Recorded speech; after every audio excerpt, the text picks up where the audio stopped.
Welcome to Boxing Fans Talk TV. I'm your host, TDT. Hold on. Can y'all hear me? I can't hear. Testing, test. Oh, hell. So tight.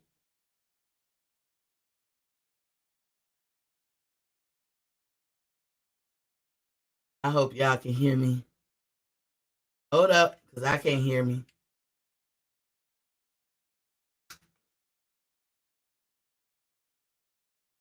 I hope y'all can hear me. Testing. Damn. Can't hear shit.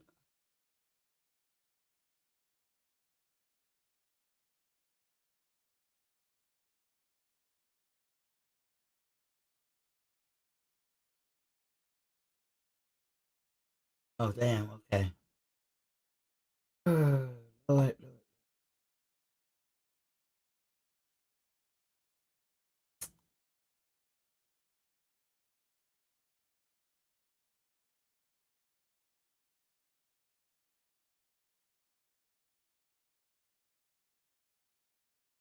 All right.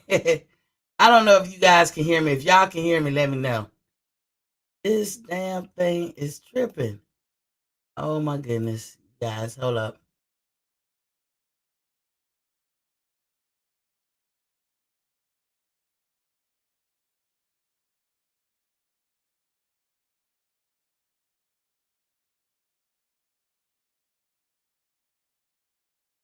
I don't know. Sensory pictures, can you hear me? I can hear you, sis. Thank you. Hey, hey. I just had got a call. So you guys know my daughter was proposed to last week at kind of how she wanted to be proposed, and so we all happy over here, and I'm glad at the pace they doing because she wants a wedding. When she wants a wedding, this thing gonna cost like a brand new car. So y'all tell me, is it the bride's is it the bride's family that got to pay for the wedding? Because I can't remember. I was a single parent. I don't remember how that go. As Lord knows that she gonna hit me in my pockets, but I want to give it to her. Uh, he said, "Congratulations, welcome to the building, sister. I ain't seen you in a minute. Welcome back." But he proposed to her in front of what you call it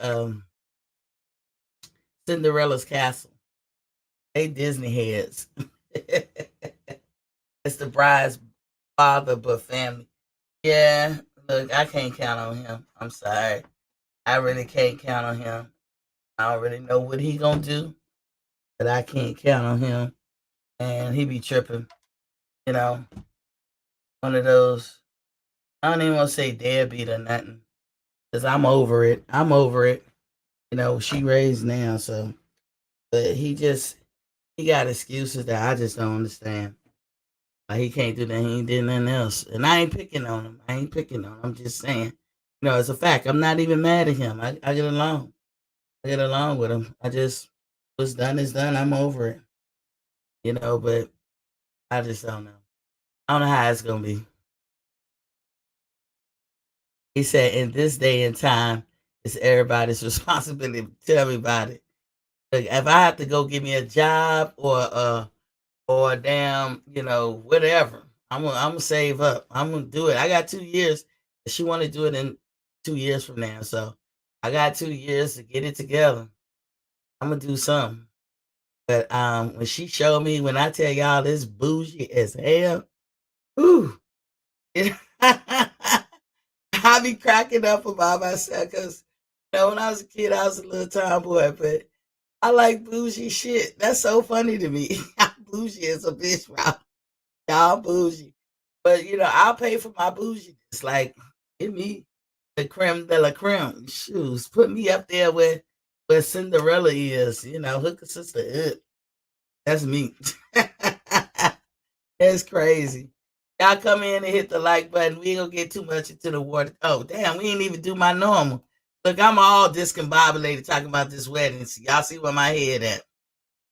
You know what I'm saying? Uh I'm gonna turn to just a little bit because Lord have mercy. I'm sorry, y'all. Let me turn to. Let me see if I can get my speakers to working. But y'all go ahead. Hold on 1 second. That's turn two.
Welcome back. Welcome back. Hopefully you guys can hear me. Put a thumbs up if you can. I still don't hear myself through my headphones, but I did hear the music. I'm gonna take y'all on a roller coaster ride today. We're not gonna get too in depth about the water check, but y'all know here at Boxing Fans Talk TV, we do water check and we advocate that you drink 100 ounces of water per day. Hit that like button when you come up in the heezy. Lean on the heezy. Lean on the leezy when you come up in the heezy. Hit the like button when you step into my square circle. That's right. That's right. Hit the like, share, and subscribe. Anywho, y'all see the question. Y'all see the thumbnail. Did Errol Spence Jr. know that PBC's agenda regarding Bud Crawford? That was my question.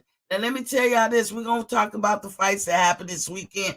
Shout outs first and foremost to Devin Haney becoming undisputed.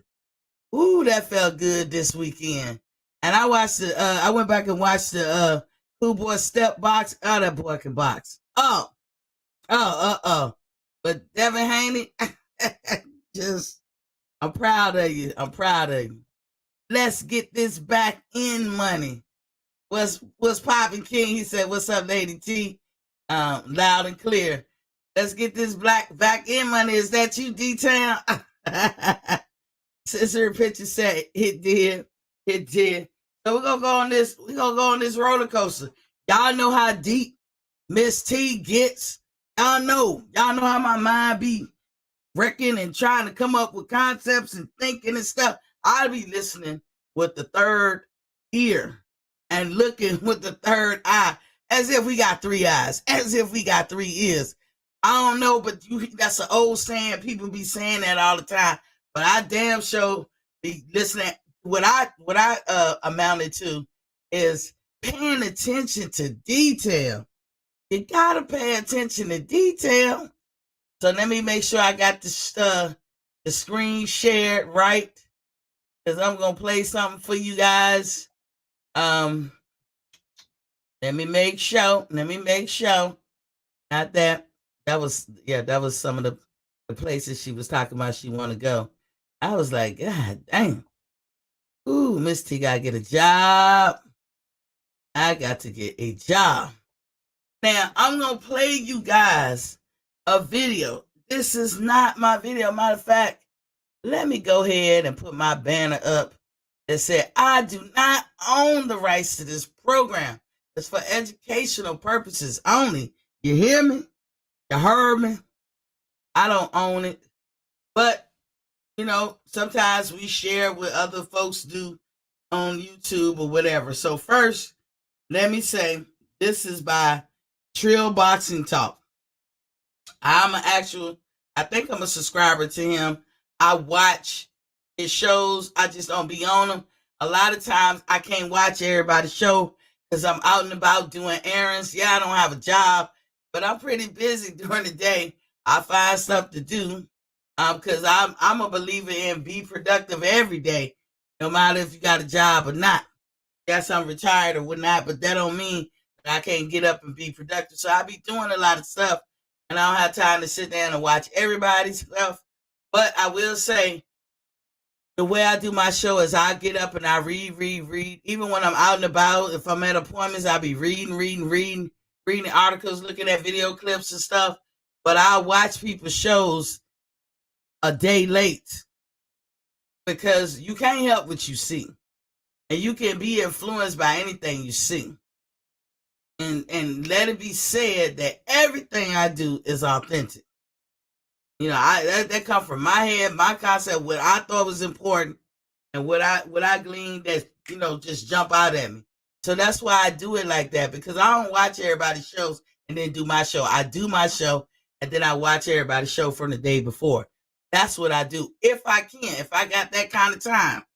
I don't go on a lot of shows anymore that much because, again, I be just moving and shaking.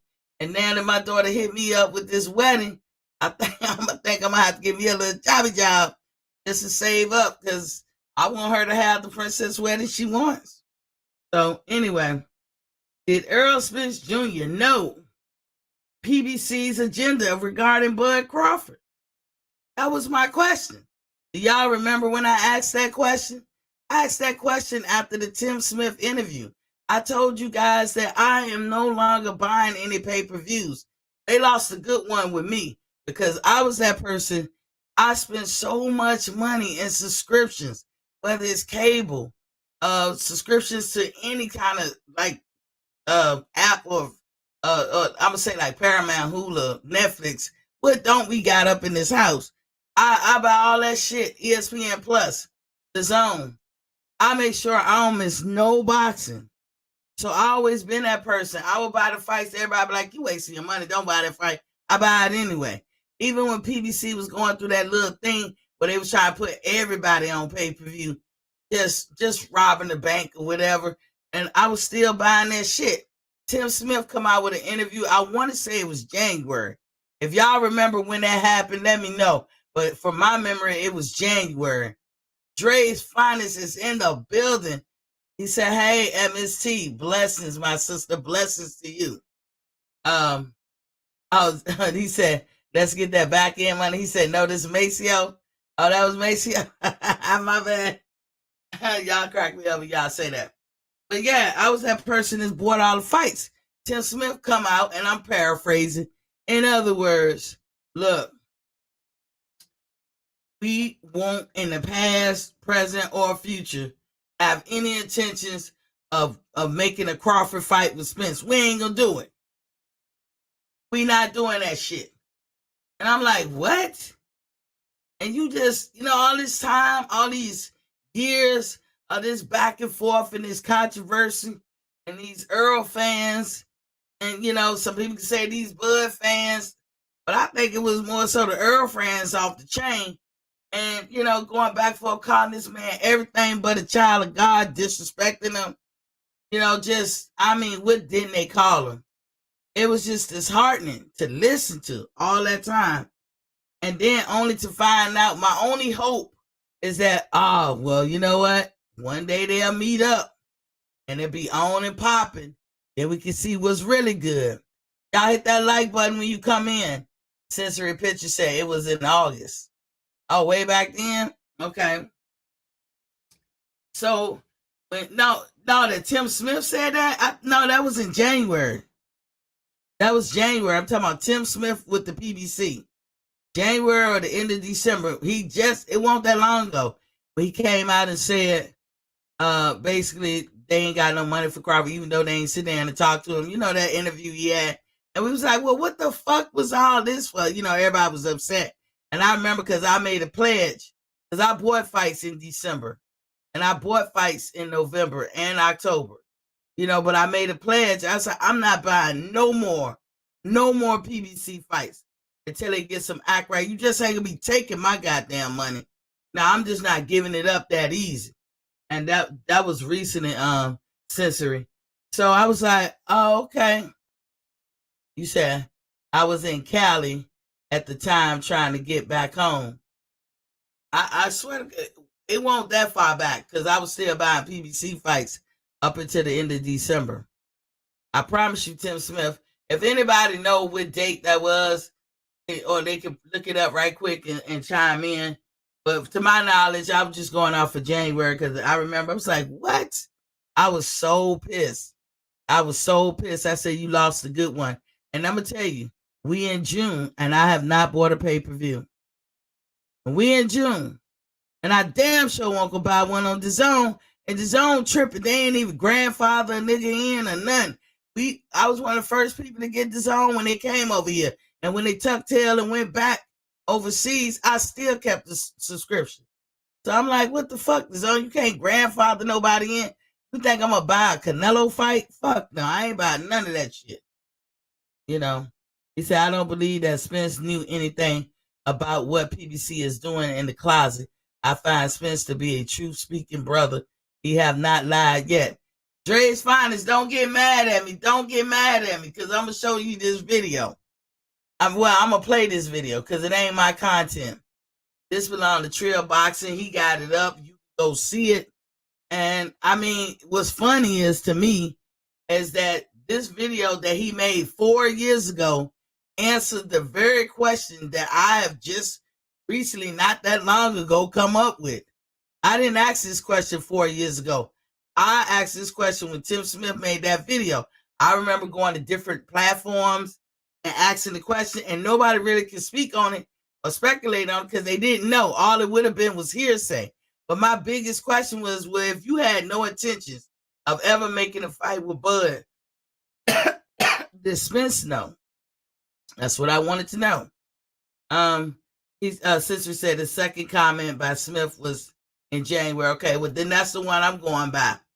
When he was talking about, we haven't even talked to him, but we don't want to disappoint him, blah, blah, blah, blah, blah, and all that shit. You remember that one, Sensory? That's the one I'm talking about. And in this video, I'm not going to play his, because I don't have permission, but he do say you can share his stuff, so I'm going to play the audio. But it's not I don't own the rights to this program. It's for educational purposes only. In the video, it's a black screen, and he has words on it, so I'll read that part. So you guys will be able to hear the comment, the question that he asked. If you don't hear it, because I'm going to let you know, now we're going to go to words. If you don't hear something, let me know. I might have to just bring it up. But I'm going to read the beginning parts of it. So, Dre finally said, I'm listening, my distal sister. and Sensory Picture say, yep. So, yeah, Dre, please don't get mad at me. I'm just kicking the ballistics. Hit the like and subscribe button if you haven't already. Hit that like button, y'all. So here we go. It said 4 years ago, Floyd Mayweather Jr. insinuated for the first time that he was in some way in control of the career of Errol Spence Jr. I immediately called Spence, and this was his response. Y'all should hear something now. Hell, man? Let me know. Press one or say, they say we hear. They would say we hear. And this is my question, bro. This is something I need you to put to bed. Floyd Mayweather got on the internet today, and I guess he was saying that he's some kind of way is in charge of your career or just to show y'all that you telling you what you do and can't do. I mean, what is Floyd? Are you? Do you work for Floyd or PBC. I ain't never got a check from Floyd. Okay. I never got a check from Floyd. Let me start right there. This happened October 2018 on Trio Boxing Talk. He went into his archive and pulled up this video, and you heard him ask, "Do you do?" Because you know how Floyd get. I really run PBC. PBC is me, and PBC. I said PBC is me, and I am PBC. Y'all, Floyd be saying shit like this all the time. He said it last year.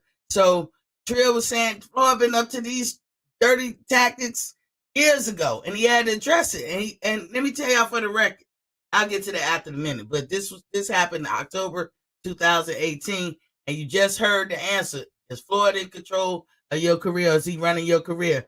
And his answer was, "I ain't never got a check from Floyd." Well, I gotta say to you guys who's listening, that is not an answer. I'm not picking, but I mean, hey, I'm telling you, I had to work on this in my own life. When people ask you a question, especially in a formal setting, this is somewhat formal, even though it's a YouTube show. It's somewhat formal when people, because when you talk about business or anything, when you know, his brand is his brand. He has to be clear for his brand. Then you can't talk in, vague sentences. That leaves room for speculation. But he said, "I never got a check from Floyd." That's not what he asked. He asked him, did Floyd run his career? He said, "I never got a check from Floyd." So keep listening. So, I mean, shit, if I work for him, I ain't know. If I work for him, I ain't know. Like I said, me and Al talk about my career. Me and Al go over my career. Al, even with Al suggest things to me and ask me what I want to do. And then I had a final say so into that. So even with that, I mean, me and Al go over my career and talk about my career, control of my career. That's the only two. That's the only people. Me and Al. So you heard him. He said if he did work for Floyd, he didn't know. And he probably didn't know. And what did he say after? Me and Al work together. This is how it goes. He goes into explaining how his relationship with PBC works. Hey, me and Al sit down and talk about my career. He suggests things to me. Basically, all kinds of things. Who are you going to fight? How much money? Where you going to fight? When you going to fight? This is what a manager does, right? So you heard him say it. So let me play the rest. All right, here you go. That's just to clear that up. Well, that's what I wanted to hear. 7-8 man. That was the most important thing to me. Okay, I find that was a good interview. I think that was, and that was just a snippet of it, but I think it was necessary. I understand completely why Trill did that video, because he needed to. It was necessary. It was for Errol benefit. Errol could have turned around and said, "Well, yes, I do work for Floyd, and Floyd run my career." Trill just asked the question. I like Trill. I like his shows. I don't go on the shows. I don't go on a lot of people's shows, but I like his show. He don't seem like he want somebody who go through a lot of trouble of creating shit just to have something to say, just to get a whole bunch of people to watch. He don't seem like he into that. He do it because that's what he want to do, and he just, he's spitting game on logic as he see fit. So for the record, I am a fan of trail boxing.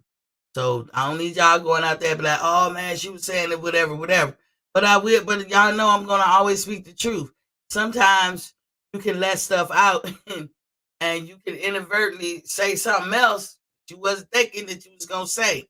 Now, as far as that interview that Trill was giving him and asking him, not only did Trill find it necessary, which I agree, not only did he say what he needed to do, which I agree, talking about Earl, you need to get in front of this, and not only did he prove his point, Trill made a point and he proved it. So within the context of that, I'm all good. But y'all heard it. So don't act like you ain't hear it. So I'm going to break down what I heard, because I listened with a third ear, and it answered the question that I've been asking for months.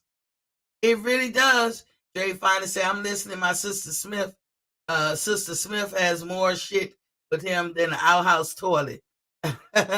PBC was started with Floyd's money and on his back. Yeah, there is no PBC without Floyd. Dre Finer said, I have already heard that video. Come on, that Miss, I guess, Miss something to love you, but that is reaching. Him and Al, not Floyd. You ain't even heard what I'm trying to say. I'm going to break it down for you, Dre. Sensory said, that's not exactly true. Al is not only a manager, he's contracted advisor. Well, he's operating like he's a promoter at times. Ronald Finkley, welcome to the building. What's up, King? Good evening at Boxing Fans Talk TV. A Thriller was popping, King. Welcome to the building. He said, I'm pretty sure Floyd has some sort of say. So along with Al, Ms. T, go pull up that old TMZ interview where Floyd said Bud versus Spence wasn't going to happen anytime soon. Yes, in that video, I just didn't play an E-Thriller, but in that video, you hear Floyd, in Trill's video, you hear Floyd talking about, well, you know, I think that fight should take a while. We're going to let it marinate. Like, we're going to push it to the future. We ain't going to do it right now, and this, that, and the other. Y'all don't believe me? Y'all can go look at Trill. Y'all can go look at this shit. I'm telling you what I saw. And I didn't even remember Floyd saying that. But Trill brought up the old video to show you Floyd is still up to his dirty tactics, but trying to say he running somebody's career. He's still saying that type shit. So Trill was just trying to show y'all, yo, we dealt with this back in 2018. And he's still doing that shit. Ronald Finkley was popping king. He said, Queen. Andrew Charles was popping king. He said, Miss T, salute. Captain G Full is in the building, was popping king. He said, what's good, Lady T? And Sensory Picture said he chose the advisor label to avoid the promoter tag.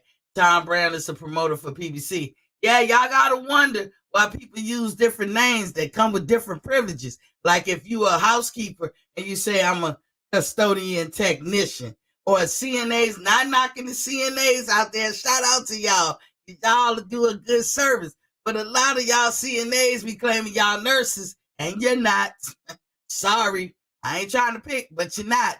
And every time somebody say that, I have to take a pause. I really do have to take a pause and say, T, it's not worth it to be correct. Let them have it.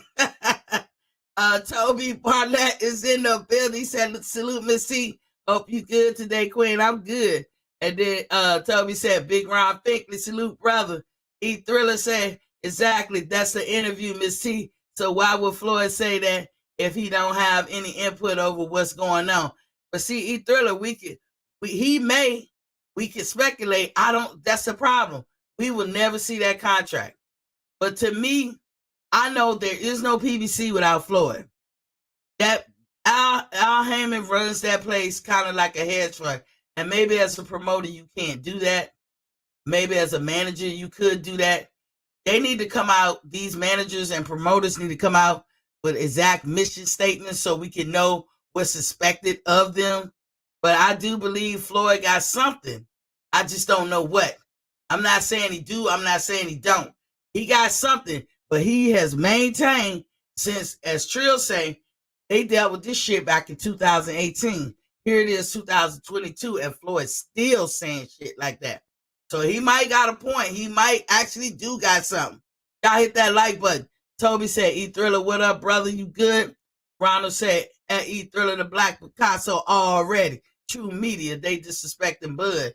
And Ronald Finkley, Toby Barlett, everywhere I go, you there, bro. And E Thriller said, what up, Ron? Salute, man. Let's get the back end money. What's up, E Thriller? And Ronald said, I'm on their head every day. T Bud. You said T Bud, I can't see that. What is that? The lion? E Thriller said, what up? Maceo is in there talking about Ronald Finkley. What's up, my brother? E Thriller said, what up, Mr. Golden? So let me break this down for y'all, okay? Because I caught some nuggets. I'm wondering, did y'all catch some nuggets? So I was like, damn. I remember I went to your show, E Thriller. I went to Mac Bob. I went to Barbershop Conversation. I went to a couple of shows, and asked this question. Did Errol Spence Jr. know PBC's agenda regarding Bud Crawford? When Tim Smith came out there and was like, frankly, in the past, present, and future, we ain't got nothing for Bud. We can't afford him. But mind you, we didn't sit down and talk to him. That's him cleaning it up. We didn't sit down and talk to him and ask him the price. How the fuck you know you can't afford him? But we can't. We not making that fight. Basically, we don't want the fight with Bud. And I said, did Errol know? Is Errol walking around not knowing? Y'all wouldn't tell him? Now, y'all heard what Errol said in that video I just played, right? So, like I said, I watch Trill shows. Shout out to him. Question was, did Errol Spence know about PBC? Never making a fight with Bud. And this is predicated on the Tim Smith interview back in January when I said I was on strike with them. Why? Because the intent for Bud. You have no intent of making a fight with Bud. And you're trying to lowball him. And all the disrespect in the last 4 years is crazy. And then in light of all the controversy, in light of all this controversy back and forth, because Errol Spence is a person that talks vague. He is not direct. And when you're dealing with your career, you got to be direct. I know it don't seem like something formal to have an interview with a mic in front of you, but goddamn it, for your boxing career, it is formal because your fans gonna take it and run with it, and other people gonna take it and run with it. This is a part of your brand. Every time you open your mouth, you're speaking to your brand, right? So now, from what evidence we have all seen, and E Thriller got a part 16 out there that show you how Errol was ducking Bud all these years. And there's other people that got videos that can show you evidence how Errol was ducking Bud. Bud has always wanted to fight with Errol Spence. And Errol, it was aware back then, like that PBC's agenda. What did he just say? I sit down with Al Heyman. We talk about my career. We talk about everything pretty much with I'm paraphrasing. We talk everything about my career. E Thriller said part 17 on the way. I hear you, King. He said, we talk everything about my career. Everything about my career. That means who you gonna fight, when you gonna fight, where you gonna fight. That's what that means. Al Heyman is a manager. He manages that shit. So Errol Spence, as I have always said for a long time, I don't get into all that shit. I'm the boss. Because the boss spend their own money. You ain't spending your own money. And I remember I heard somewhere it was like somebody challenged him on like who made the most money. He said, I'll pull out my taxes. I'm like, Errol, don't do that. Or Bud, whichever one of y'all said, don't do that. Because you're going to show a lot more than you intended to show. Because if I look at your taxes and I don't see where you got a list of employees that you claiming through your taxes, nigga, you ain't no boss. You just gonna make yourself look silly, so don't do that. But anywho, back to the story at hand. Y'all remember the video when he said, "Go get a belt from Jeff Horn. He in your stable." I'm paraphrasing. Then come talk to me. Then come holler at me. Remember when Errol said that? But right before that, before Bud could even really contemplate getting his feet wet in the 147 division, what was Errol saying about Jeff Horn? Line him up. I'll take him. I'll fight him. Errol, but that's same side of the street. That's it that you don't like. You had no problems. There's video of him saying these things. So we can't say it didn't happen. Before he told Bud to go get Jeff Horn belt, he was like, I'll fight him. But once Bud got him, he didn't want it. Y'all remember this video. Mind you, the video of Errol asking to fight and suggesting to fight Jeff Horn, like I said, was on a different side of the street. The same side of the street he said Bud was on. And we know that Timothy Bradley made that famous same side of the street. It never took flight. But when Errol said it, that motherfucker took on a whole new world of his own. And remember, they'll meet up in the hall after the Maurice Hooker fight where Errol said, and I quote, "Why don't I take the easy route?" Ain't that what he said? Basically, I'm going to fight everybody else before I come back and fight you, Bud. Okay? So now I know people want to conflate and confuse the fact of Bob Arum being sued by Bud for not getting Errol fight instead of keeping it in its context. I want to say for the record, because I'm thinking about all the potential rebuttals, this has nothing to do with that. Bob and them had a contract. Bob didn't live up to his contract. That's all that is. They ain't got nothing to do with PBC. That ain't got nothing to do with Errol. Bud can't sue neither one of them because they don't technically owe Bud anything. But here as boxing fans, if Bud calling you out and you ain't answering and you coming up with every reason not to do it, you know, because I always wondered, again, did he know their agenda? You don't think Al sat down and what did he say? Al sit down and talk to me about my career and make suggestions of who I should fight and this, that, and the other. So you telling me Al, knowing how the boxing world is and the boxing community is clamoring for your fight with Bud and Al not steering you in that direction, then we know Al ain't, because you heard what Tim Smith said. So PBC had an agenda not to ever do business with Bud. So they didn't tell which column. And the most important thing he said at the end, mind you, y'all, this interview with Trill was 4 years ago. But in the end of the day, it's my decision. That's what he said. In the end of the day, it's my decision. So also Trill Boxing made his point, like I said, what he was trying to make. So I ain't knocking Trill on this one. I was able to glean a few nuggets from that interview that addressed my question in contemporary times. For those of you who don't know, when y'all hear me say contemporary times, a lot of times I'm talking about right now or right then. Contemporary time is when something happened, you write it down, and then you save it for later, and you come back later, and you have to bring it up. You look more credible. Like if you go to court, I don't know if y'all remember when Richie Comey, the head of the FBI, had that meeting with Trump, and he wrote everything down after he got to the car because Trump was violating.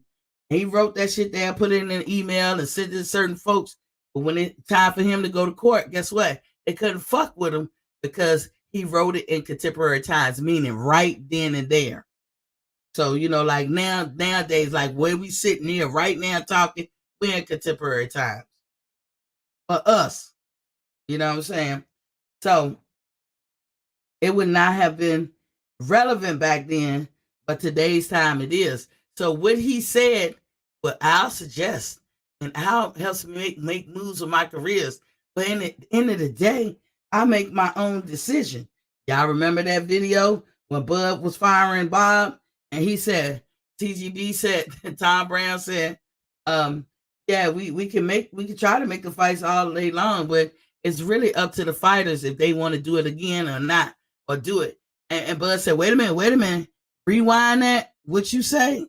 Remember when Bud said that? And Tom Brown and a lot of Errol's fans act like they ain't hear that shit. But it don't matter what he said. It do matter. Here's a video 4 years ago when he said, in the end of the day, it's my decision. So why the fight didn't happen? If it's your decision. We know how PBC felt. And we know if they talking to you, they staring you in the direction they want to go. They not telling you, yeah, let's get that Bud fight. They telling you, nah, let's fight everybody else. But at the end of the day, it's your decision, right, Errol?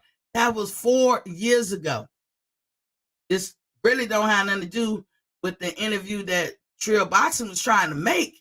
But again, I listened with the third ear. So I heard the nuggets dropping. And I was picking them shits up. Errol was addressing whether Floyd Mayweather have controlling interests or work for Floyd, or Floyd runs his career. That was the question that he was asked. His answer was no. No, he don't. That was his answer in a sense. He didn't say it like that. What he said was, I never received a check from Floyd. Is that answering the question? Am I the only one scratching my head? Hey, Errol, do you work for Floyd? Is he running your career? I never received a check from Floyd. See how he say things in a way that's alluding or insinuating, and he let y'all pick it up and speculate. Can't just give a direct answer. That's a problem, Errol Spence. That's gonna mess with your brand towards the future. You got to learn how to answer the question directly.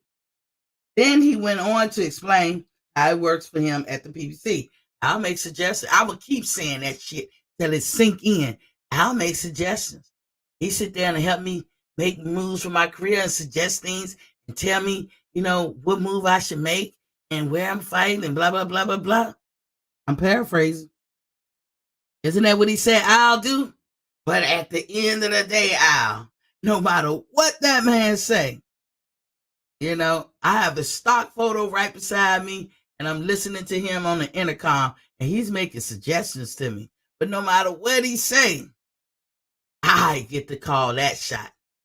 Ain't that what he said in the video? Am I making that shit up? 4 years ago. 5 to 4 years ago, Bud was trying to make a fight with him. Why the fight didn't get made? You gonna blame Al? We already know what PBC want. Tim Smith let it be known. We already know. So Earl, you knew because Al sit down and talk with you. He sit down and make suggestions to you. You know that while the whole world was clamoring, Bud and Errol, Al was claiming something else. You know. There's no way you gonna tell me that you sat down and talked to this man and this shit is like an albatross hanging over your head and y'all don't come up with a Bud and your fight potentially happen. Ain't no fucking way. But in the end of the day, after all, it's your decision. Okay? He also said, if I worked for Floyd, I didn't know anything about it. Another vague statement. But I see maybe that can happen. I couldn't tell you if Floyd owned PBC or not. I'm just saying what his statements were. Errol Spence statements 4 years ago. And shout out to Trill for bringing up that old video that he had to dig in the archive and bring up. Because I'm like I said, I see the nuggets. I'm picking them up. My opinion is that it was a good and necessary interview. Like I said, I can't stress that enough. If you had Floyd making claims that were not necessarily true, what would you do? You would want to get in front of it, right? And that's the whole point that Trill was making. But in getting in front of it, it's funny how something that can happen a couple of years ago can, be relevant to a question you come up with years later. I didn't have this question years ago. I've had this question this year and this year only. I'm going to give y'all another example. Remember we was talking about the Devin Haney story and Bill Haney, how he couldn't get to Australia. And I kept, stressing that, hey, we can't make it a black and white thing. Stop pulling the black card every time something happens because we oversaturate that word. And then when we really need it, it ain't going to be there. That was my stance on it. So it wasn't a black and white thing because when they made up the rules for who could come into their country, they didn't have Bill Haney in mind. We didn't even know who the fuck a Cambosos was when they made up the rule. So Bill did what he did 30 years ago and he paying the price for it, right? Right. But I said, what? I'm looking at the different YouTube content creators saying Bill can't go. And I was like, what? And it popped in my head. 2 years ago, a friend of mine asked me to sing this MC rhyme. Well, I said this rhyme I'm about to say. The rhyme is dead. Let me shut up. I'm getting to Run DMC. I break out into that old rap in a minute. But anyway, 2 years ago, I was watching a video from Vlad TV. It was of Mob James, who was a criminal and have turned his life around. That video, his first video with Vlad TV, garnered him 13 million views. And that's a lot. It was an excellent video. It was a touching video. And with all due respect, I talk about Mob James in this way. Mob James was a criminal. He also spent a substantial amount of time in jail. These are the requirements and pitfalls that Bill fell into when trying to get a passport to enter into, he got a passport, but trying to enter into Australia. This was one of their no-nos, right? Mob James, in the second interview he did with Vlad, he talked about the fact that he went to Australia. He stayed there about a week.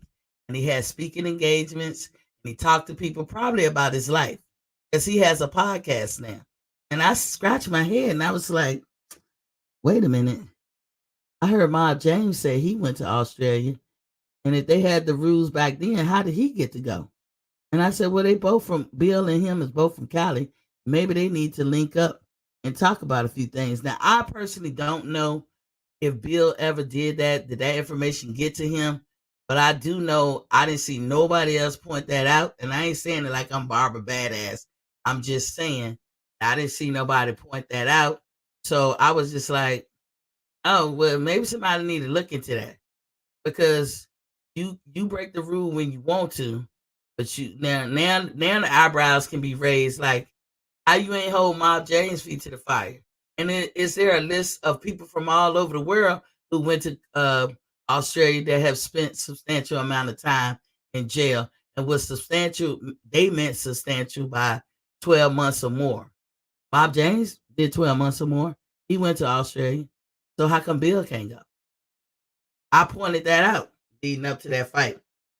And I'm not saying because of me, because I don't know what they did. Maybe they just waited on, Australia to make their decision. I don't know how Bill was able to get past that hurdle. But I know that was something I pointed out. And that's what I'm saying. Sometimes you can say something one day, and you never know years later how it's going to trip you up.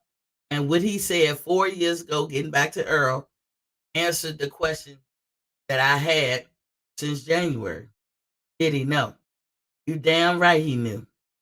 You can't tell me he didn't. Anybody gonna sit here and tell me he didn't? Come on now, you fooling yourself. You cannot say he didn't. The man all but said it in his fucking answer. While he over there talking vague. Now, mind you, none of us know if Floyd now or if he ever had like controlling interest of or 50% ownership over PBC. We don't know that shit. None of us know that. Floyd, as of recent, last year said, I am PBC and PBC is me. Pretty much when you fucking with PBC, you fucking with this pimping. Floyd says that shit often, all the time. I do hear him say that. Like, he's, and everybody be like, Floyd, you got one fight and that's tight. And Floyd probably, if he owns PBC in any kind of way, Floyd's like, fuck y'all, I got 200 fighters. That could be the case. Now y'all know what Tim Smith said. I don't got to go into details. It angered me and it angered a lot of folks. All the talk back and forth, the disrespect levied at Bud, when now I see it was a concerted effort. Meaning, not everybody was trying to pull the wool over Bud eyes or trying to get something from nothing. Al Heyman did not want Errol Spence to fight him because they know what time it is when it comes to Bud. They fuck around and match their PBC fighters up with people who can beat them or take their belts, and they have a stable full of non-champions. So are you really a manager, Al Heyman? What's your mission statement? Or are you really a promoter? Why do you care about stuff like that? But you all know that Al Heyman have all his fighters sign non-disclosure agreements. They can't even talk about nothing. I mean, it's airtight over that motherfucker. You know what I'm saying? But they didn't want to make the fight with Bud. Unless they want to control him, Bud don't let nobody control him. And y'all see Bob got to find out the hard way. We can't unsee and unhear what we have said, what we've seen and heard. The nuggets I gleaned from this interview again, Errol Spence Jr. knew all along that a fight with Crawford would never be made. And yet, he let this controversy build like this. He let them talk grimy to Bud and say all the negative shit. And he added in the festivities. He let it be said that Bud is ducking. And it's to the contrary. Your own boss didn't want to fight. And I know he told your ass, because ain't no way in hell y'all sitting around talking about your career and Bud name don't come up. So I know he told you. And then when you said, I make the final decision, so now I see you was ducking too. Concerted effort. Talks about the money in splits. You don't talk about, you didn't do it with Ugas. We just went through this. You did not do it with Ugas. Y'all decided to play nice around the time that Amir Khan and them had that fight. That was that week. Amir Khan and Kell Brook had that fight. Y'all played nice. Y'all changed the narrative. Y'all tried to talk behind the scenes or whatever. How convenient. But it's on record. You didn't tolerate this purse splits with Ugas, and y'all was 50-50. Y'all was 50-50. Not to mention all the money the PBC probably paid, but step aside because you didn't pay Stanionis. PBC paid him. And Stanionis said he still got a contract with you to be next. And then Boots is in line to fight you. Who knows if the IBF gonna make it a mandatory challenge? We don't know how that shit gonna work. But all that talk of money, you better take what I fucking give you. Treated him like a fucking slave and shit. All because y'all motherfuckers didn't want to have a fight with him. Eventing size of the street.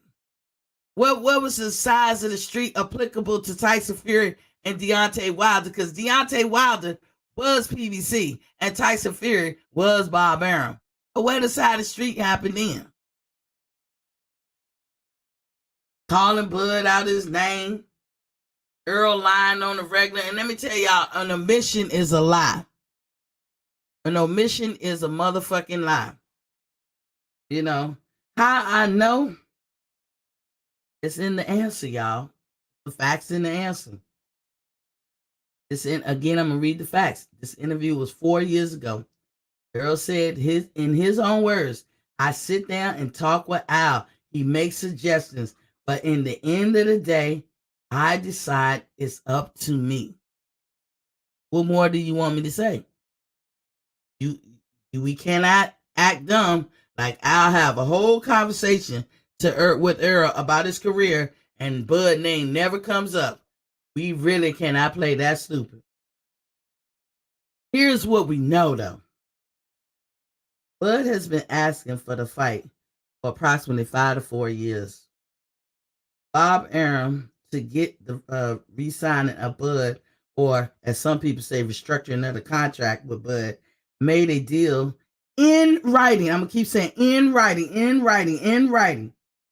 to sweeten the pot. He didn't live up to it, and it is why he's getting sued. So Bob made that deal. It don't matter what PBC and Al Heyman and all them was up to. That ain't got nothing to do with the price of tea in China when it come to Bob. Bob made a promise and he put it in writing. Now, whether he was the one who should have known whether that was something he could do or not. Whether PBC was throwing roadblocks and barriers, that's neither here or there. He made the promise to Bud, if I don't get you the Errol Spence fight, I will pay you approximately $1 million. And also, you're going to fight twice a year. And if you don't, I'm going to pay you for fighting twice a year. So Bob owes him money because of that. Has nothing to do with PBC and stuff that I'm talking about right now. Okay. Never mind the fact that Team Spence was never going to do it. Then why did Bob promise something in writing if he couldn't deliver? That's what I mean by you can't conflate the two. Bob and Terrence had a contingency plan in writing, in case Bob couldn't do it. And it was the extra pay. That's what he owes. Full stop. Period. We know PBC had one agenda when it comes to Bud. And according to Errol Spence Jr., PBC sits down and suggests career moves, fights that he should take, and everything they have planned for him. And it's up to him to have the final decision. On the interview, you hear Floyd's intention. Let the fight marinate down the line in the future. You hear Floyd saying that. So Errol Spence Jr. knew Al Heyman and Floyd's intention for his career, including who he would fight 4 years ago, according to this interview. So if Earl knew he couldn't fight Bud, then what's all the bullshit that has been going on for the past 4 years? And I ask you guys, who ducking who? You got one fighter and his team not wanting to fight. That means PBC, Tim Smith, Floyd Mayweather, not wanting to fight for Earl. And the other fighter and his team wanting to fight to the point that they got to put a contingency plan in their contract in case they don't get that fight made. It kind of makes Bob look correct, sort of, as long as he can show proof he reached out. Now, that's what Bob got to do. He just got to show proof that he reached out. But it still would not negate him from the fact that he promised in writing, that if he couldn't do it, he still has to be liable and responsible for what he put in writing. So, like, if Bob couldn't do it, the responsibility don't go nowhere. You still got to be held to the fire for what you promised. Okay? All he had to do, is talking about Bob, is try and get the fight. And if he couldn't accomplish it, then just pay Bud. But he didn't do it. That's all Bob had to do. He also owed him for the second fight that year that he didn't produce to Bud. So that's what their suit is about. Don't mix the two. Because I know the urge is out there to mix the two, so don't do it. Bud does not have to have in writing nothing with the PBC, so he can't sue them, and with Earl, so he can't sue them. And of note, can somebody find me? Now, I'll put this task to you guys. Can somebody find me right quick the law or the guidelines that tell us as fans and tell boxers as fighters that there can only be one promoting company? Because you always hear this side of the street bullshit. Remember Devin Haney addressed that? I don't give a fuck about that side of the street shit. That's all bullshit or whatever. And we say he took a shot at Earl because Earl the only one that been saying that shit. The side of the street wasn't applicable with Tyson Fury and Deontay. You're talking about the same two companies. It wasn't applicable then. So why is it applicable when Earl talked?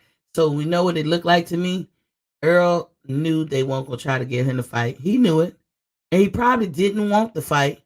And so what he do? He'd start talking splits, shit that he don't do with nobody else. And like, you going to take 90-10 or 80-20 or 70-30 or 60-40, 50-50 is out of the question. Or take what the fuck I give you. All that slick talk.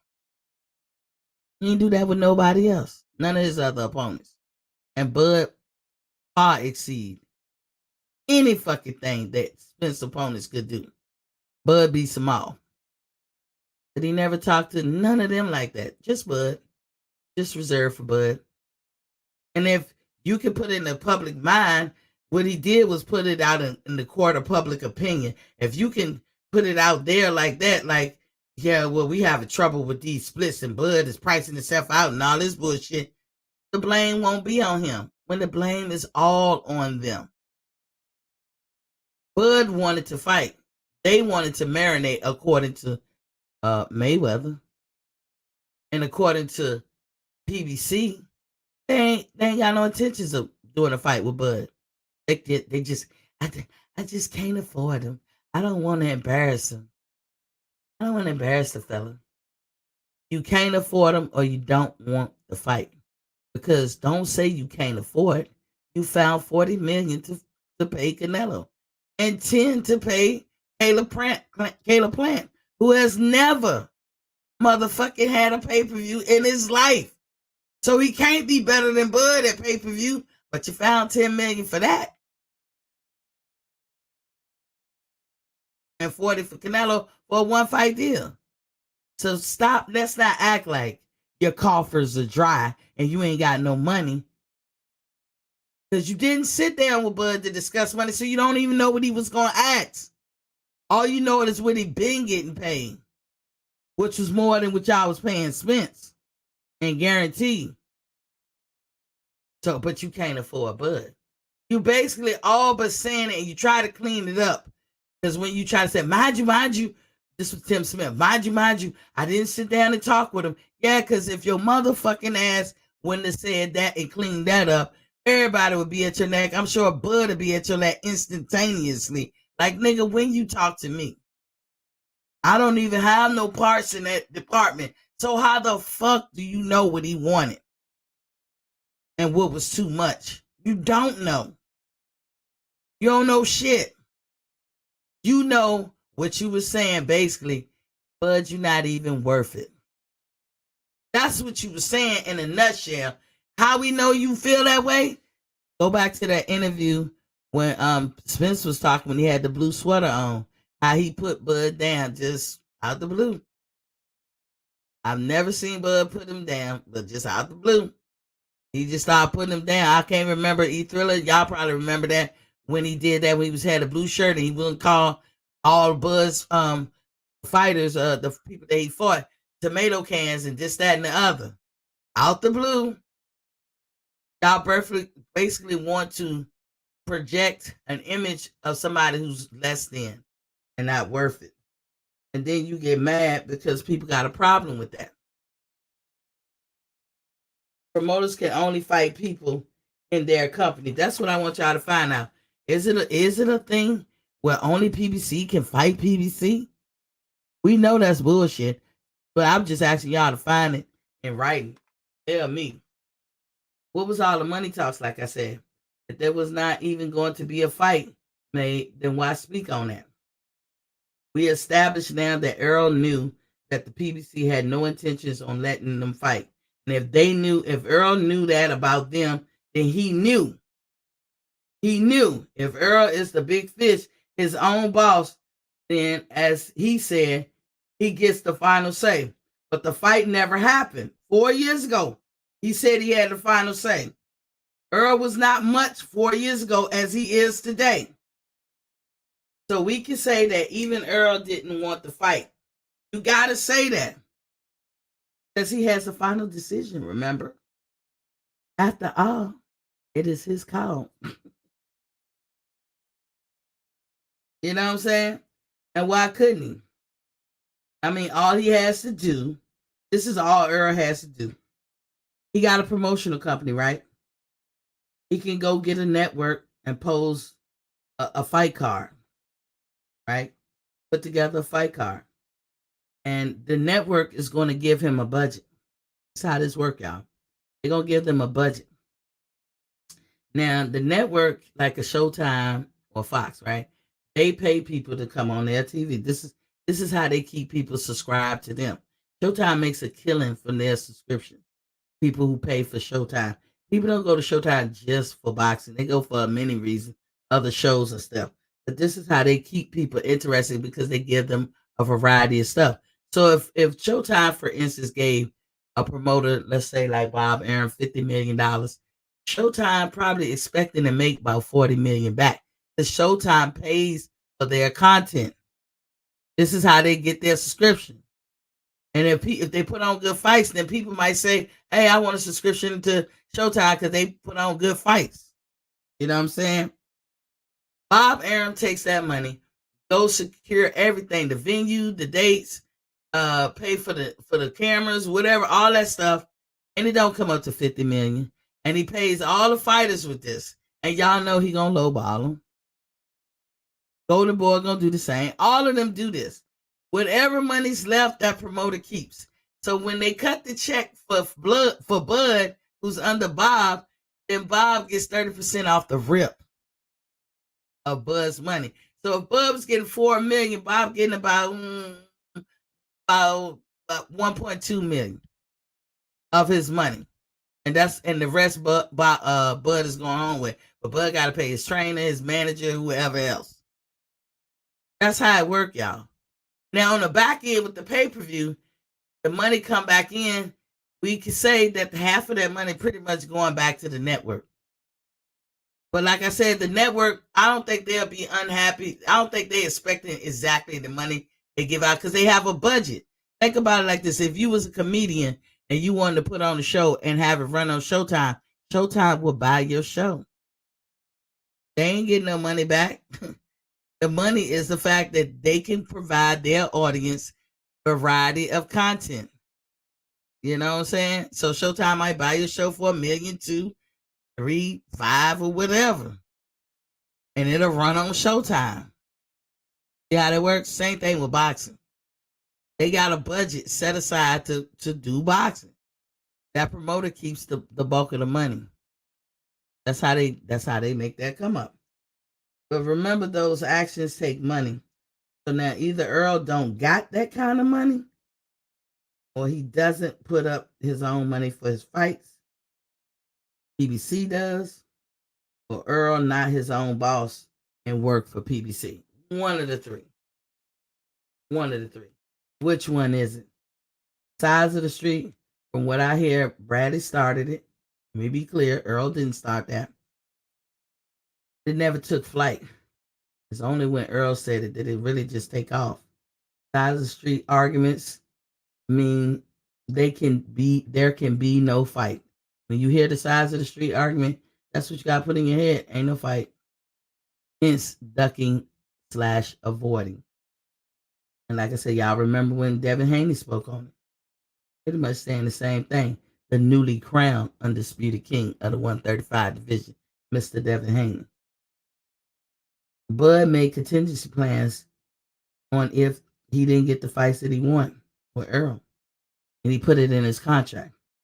If Errol knew all along, then he been lying to us all along and to his fans. And that's what I gleaned from that interview. You guys, I know it was long. I was trying to hurry up, but I'm going to go through these chats and you guys can chime in. Tell me what you think. I'm going to drop the link in the chat and you can come in and speak your piece. I'll listen. Toby Barlett said, Ron, laugh out loud. Mr. Maceo said, Toby Barlett, what's up, my brother? Ronald Finkley said, what's good? Let's get this back in money, fam. And Ronald said, Bud the Tiger at Boxing Fans Talk TV. Sensory Picture said he did know.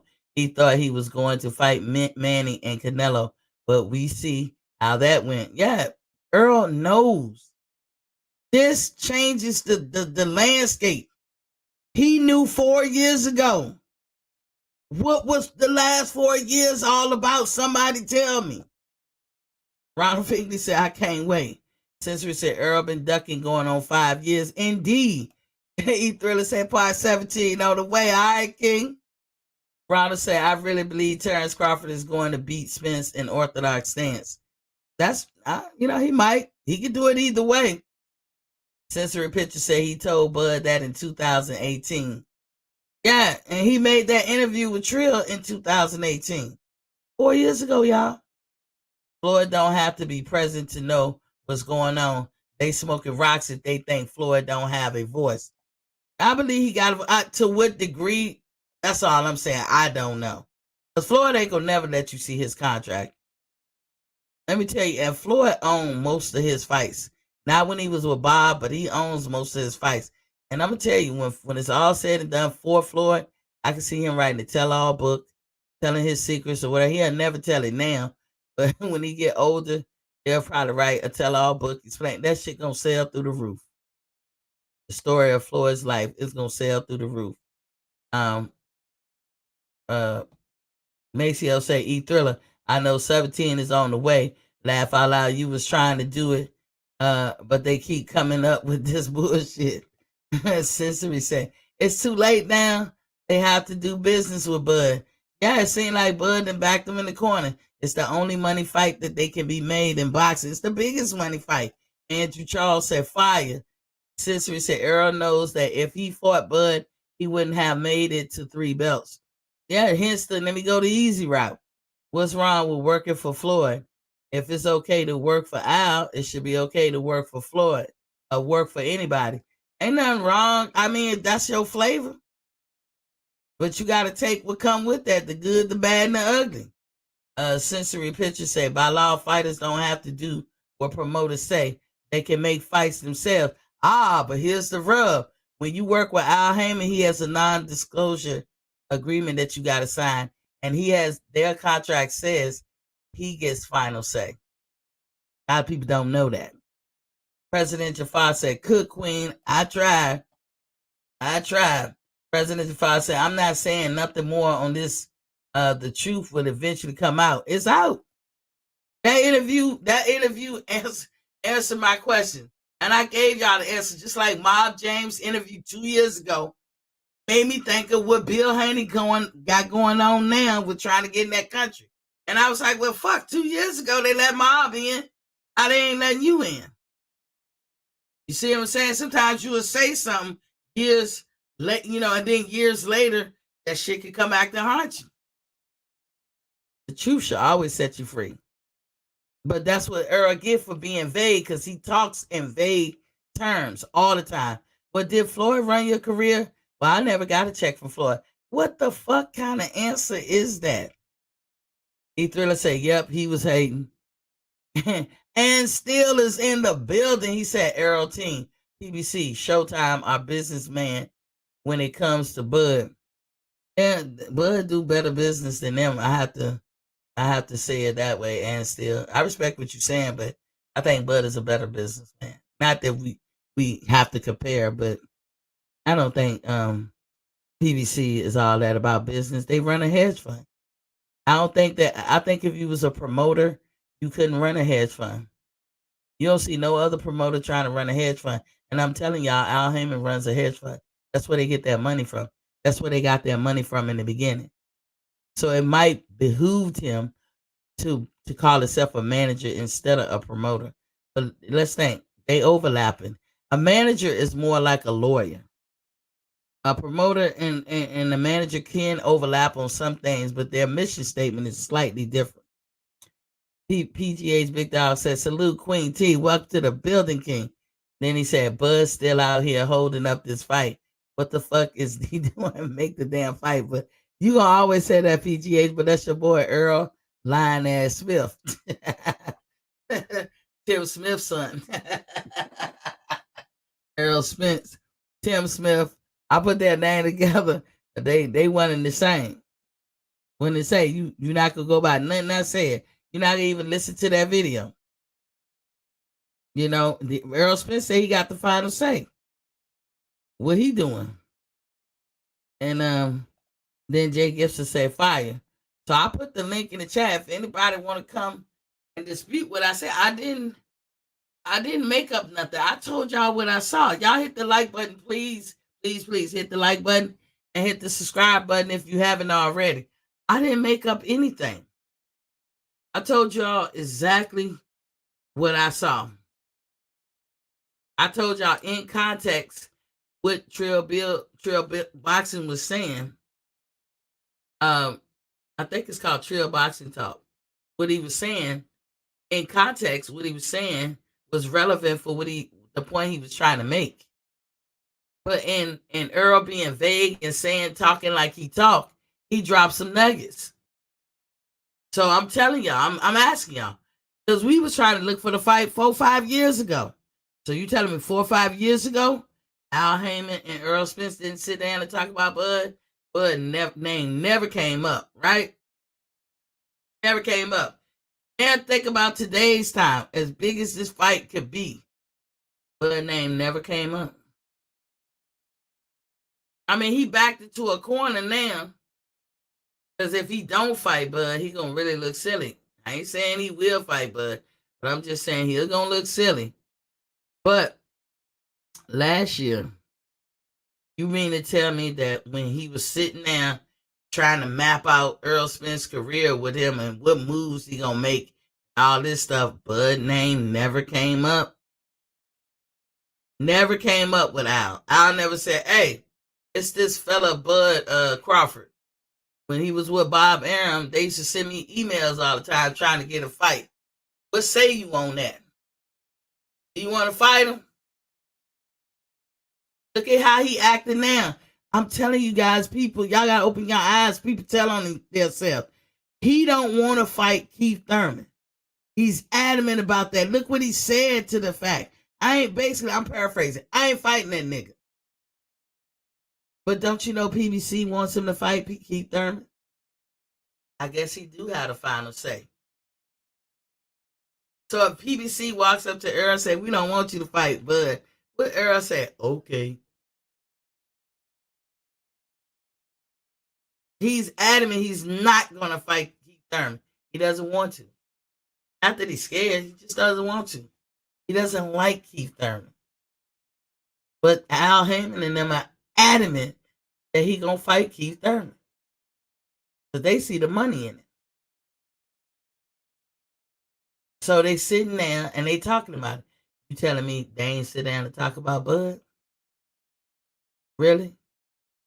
Anybody can come in here and spit your game. Spit your game. Say your piece. I'm done. I read a lot because I wrote a lot. I didn't want to fumble all over myself. I probably did a little bit, but I just, like I said, this is what I gleaned from that interview. I said, oh, so y'all was talking about it. Did he say, me and Al sat there and talked about Bud? No, he didn't. But he said, he sit down and talk about my career. And he makes suggestions about my career. What moves I'm going to make, who I'm going to fight, and stuff like that. About my career. And y'all want me to believe that 4 years ago, Bud name didn't come up.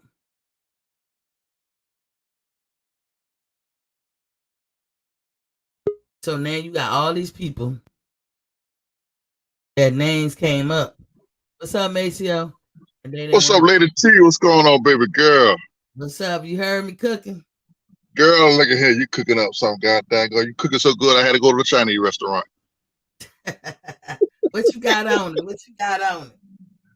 Man, listen, boy. I was waiting, boy. Look at him. Especially that part that with Earl. That's why when Earl talk about his own man, he make the final decision. Mm-hmm. That's all I want to hear.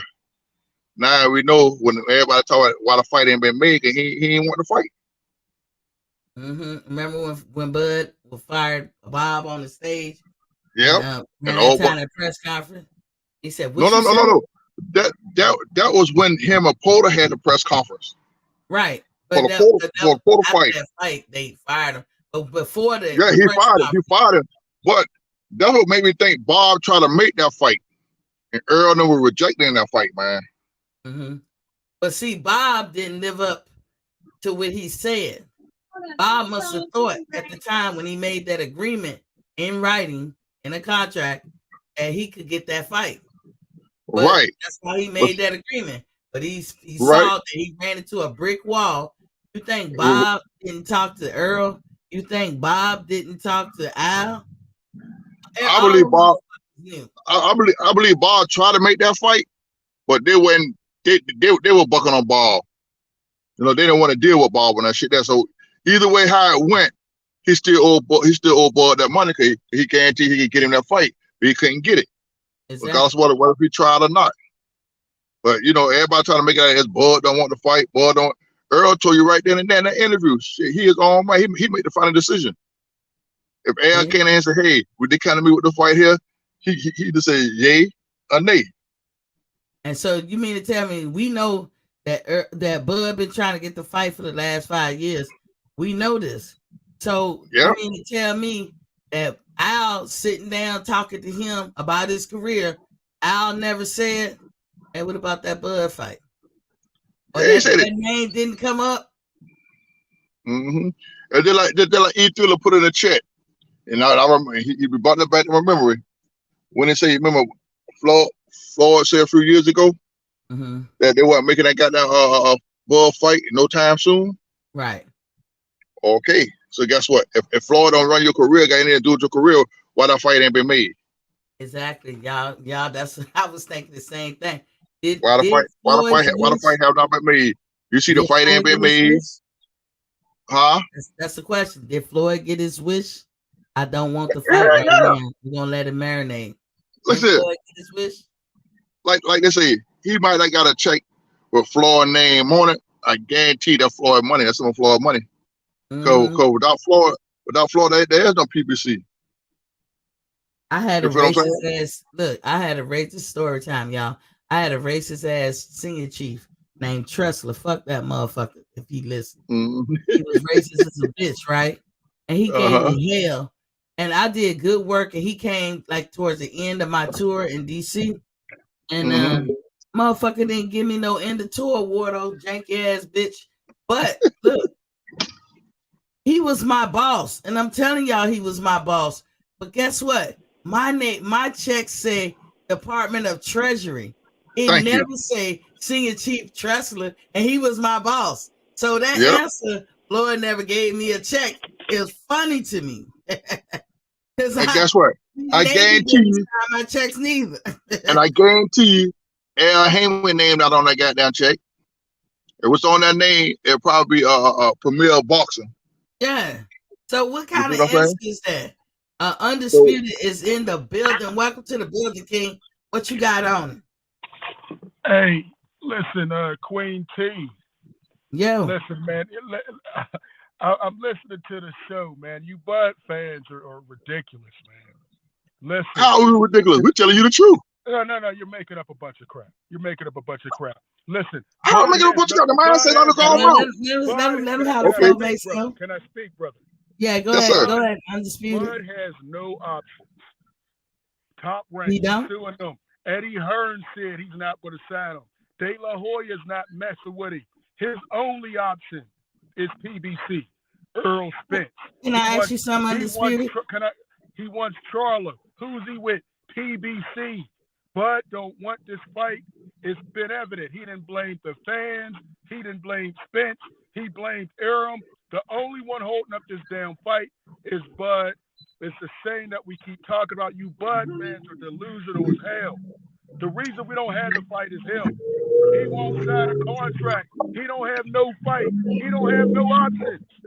Sign the damn fight. Undisputed. We could barely hear you, but can I ask you a question? Right now, who is Bud signed with? Bud, he's not signed with nobody. He signed with Intro Box, nigga. How you don't know that shit? Oh, man, he ain't signed with no damn. Yes, he is. He don't have no damn yes, he promoter. is. Y'all don't be knowing what the fuck y'all talking about. He signed with Intro Box. Barely, he was barely sports, man. That man. And he's in a partnership with Fox News, aka Valley Sports. You don't know what you talk about.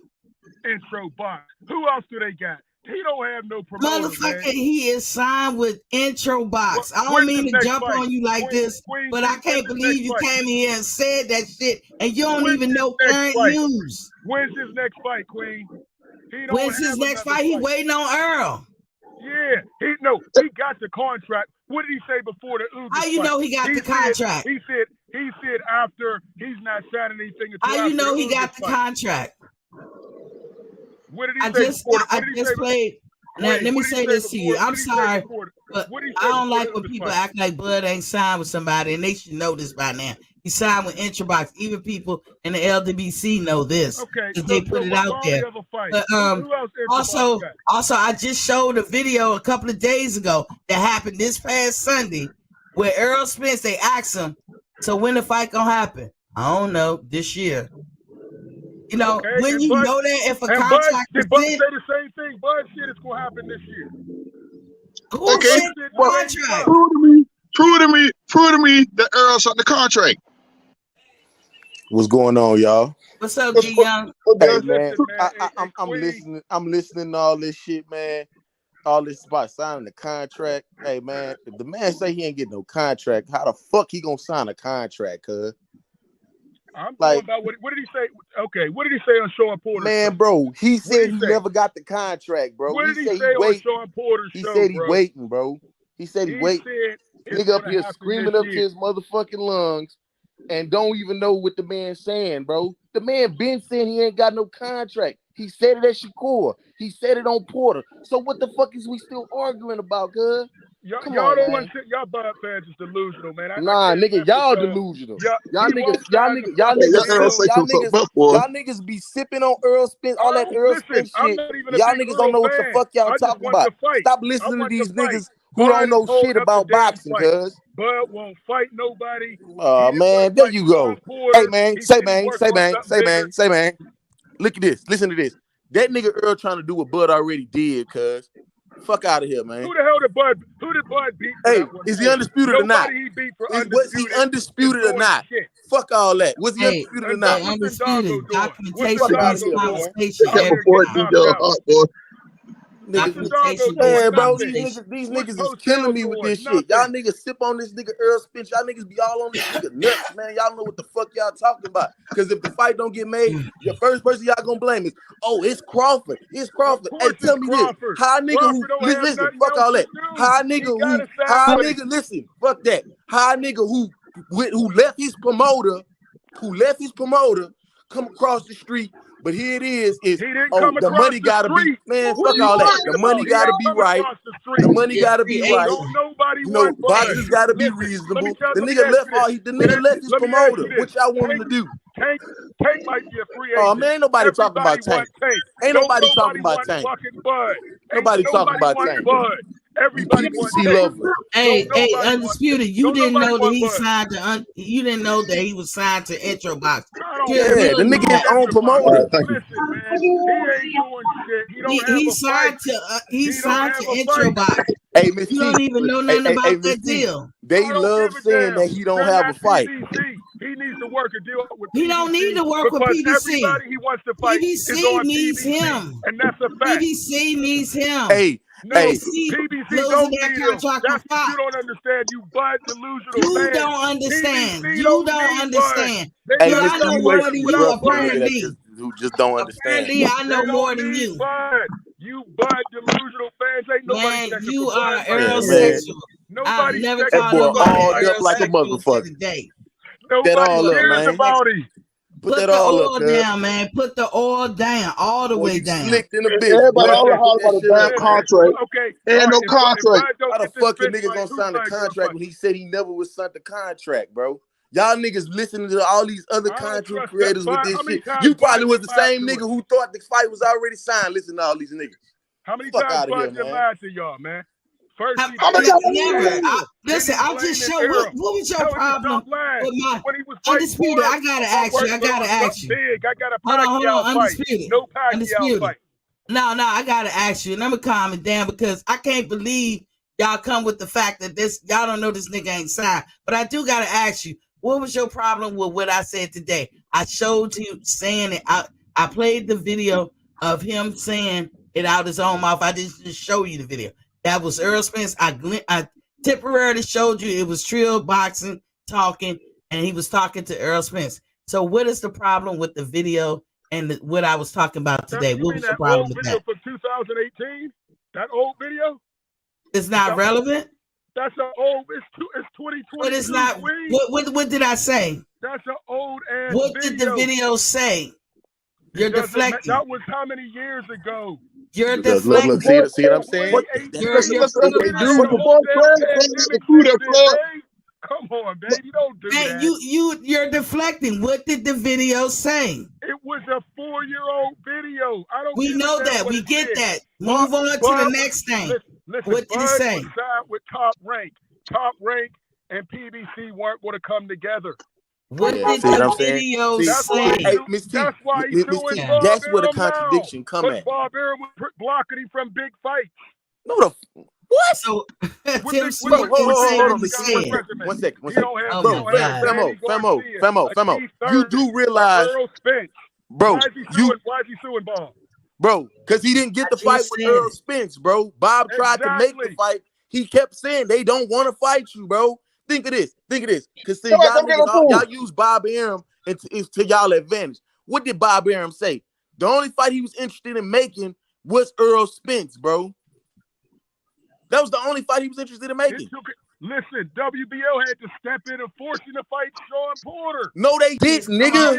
They did. See what I'm saying? You gotta They had to force put him to the fight. oil down. Sean Porter was calling You for that really fight gotta for put years. the oil But down. he wasn't. had to order that fight. Hold on. Boy, I tell you. I don't mean to raise my voice, Miss T. Now y'all can raise y'all voice. But This undisputed. I'm gonna is tell you. Hold on, let me say this, y'all. Go ahead, Miss T. My Undisputed. bad. I'm gonna apologize to you because I got excited because I'm like, whoa, we have bent over backwards to show y'all the proof that he is signed with Intro Box. If you don't believe me, you got to go look it up. I have videos. The Mac Mob have videos. Other people got videos.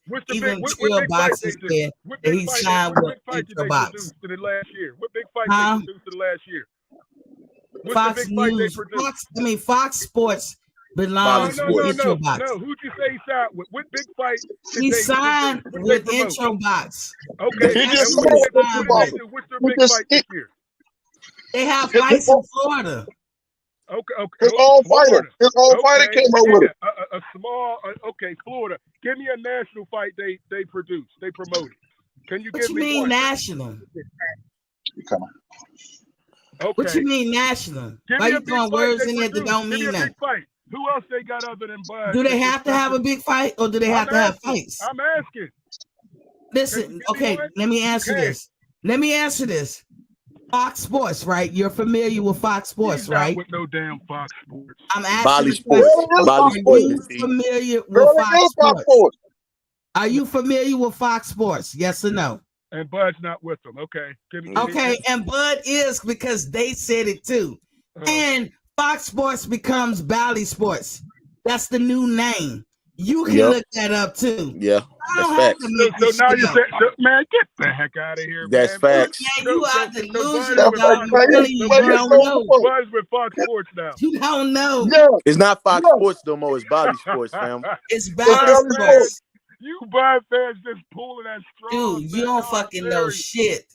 You don't know a damn That's thing. all. That's their whole argument point. You don't know nothing. Is this bullshit?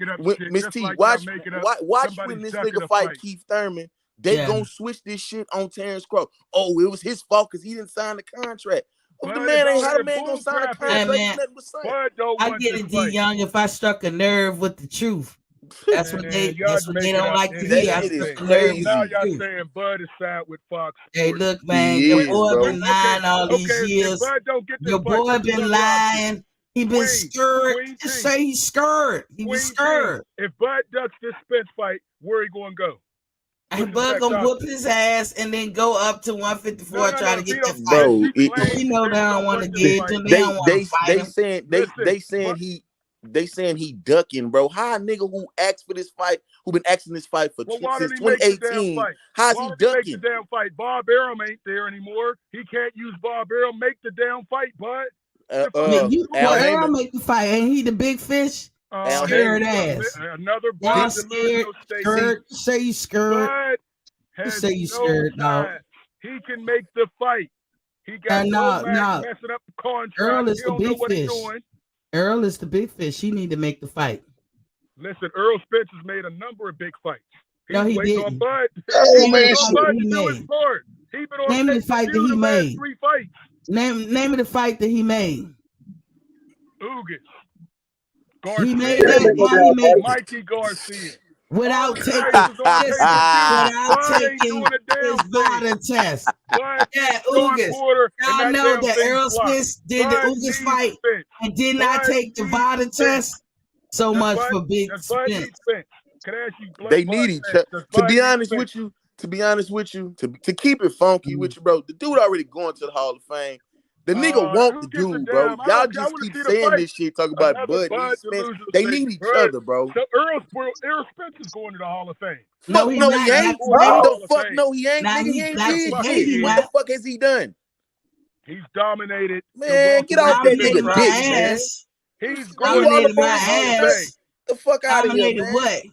This nigga ain't going no fucking Hall of Fame without Mike Crawford. I'm gonna tell you what, D Young, this nigga from Texas, ain't it? Yeah.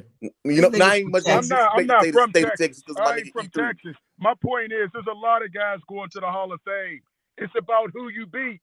Man, that nigga ain't going to the Hall of Fame without fighting Bud. That nigga beat that Bud didn't beat his whole career. What's the Hall of Famer? Who Earl beat? Gamboa. Who is so big Mikey that Earl Garcia beat? going to the Hall of Fame. Who is Sean no Porter Garcia might not. maybe Who going. did Earl Mikey beat? Garcia ain't going to the Hall of Fame? Not no time No. soon. Yes, he's going to the Hall. Soon as Not he no retires, time 6 soon. years after, Mikey Garcia is going to be in the damn Listen, Hall of Fame. it's only how many people now that Devin is the undisputed? How many people can say they ever did it? Can Earl say it? No. I know you heard about Devin Haney's that. a Hall of Famer. Devin Haney's a Hall of But you Famer know right what? now. Maybe one day Earl can get Queen undisputed. T, I'm about to blow you up again. So, Devin Haney just got undisputed. So is he a Hall of Famer too, just because he got undisputed? Well, yeah, he will be. He will be. He will be. No. Is he a Hall of Famer now just because he got undisputed? Yes, I would say he will be. Wow. Okay. All right. If Earl ain't never got undisputed. I think he's going to the Earl Hall ain't of never Fame. do it. I think Bud's going to the Hall of Fame. And I think Errol Spence is going to the Hall of Fame. I don't think Earl's not going to the Hall of Fame. No, he's not. Not like this. Not like this. He's not going to the Hall of Fame. Earl is going to Hall of Fame until he get undisputed. You know why else he ain't going? There's a lot of He guys. only been in one division. Exactly. He really only been in one division. Most of the now, if he go up in different divisions and become champion, then we cooking with grease. But Earl has only been in one division. Most of the people in the Hall of Fame have not become undisputed. Look, can your you boy Earl ain't did as much as Bud done in his career. Okay, he hasn't been pro as long as Bud, but he got more yes, years he been left pro than just Bud. as long. So by the time he's done, How long Bud been pro? Bud been in the, I think Bud been in the game 14, 15 years. Earl been in there maybe 10, 11? 13? Yeah, no, Earl went longer than that. So Earl, 11, probably about everybody 11. can agree Earl has more time left than Bud, probably. No, he don't. 2 years apart, dog. No, we don't, bro. About to be 35. They 2 years apart.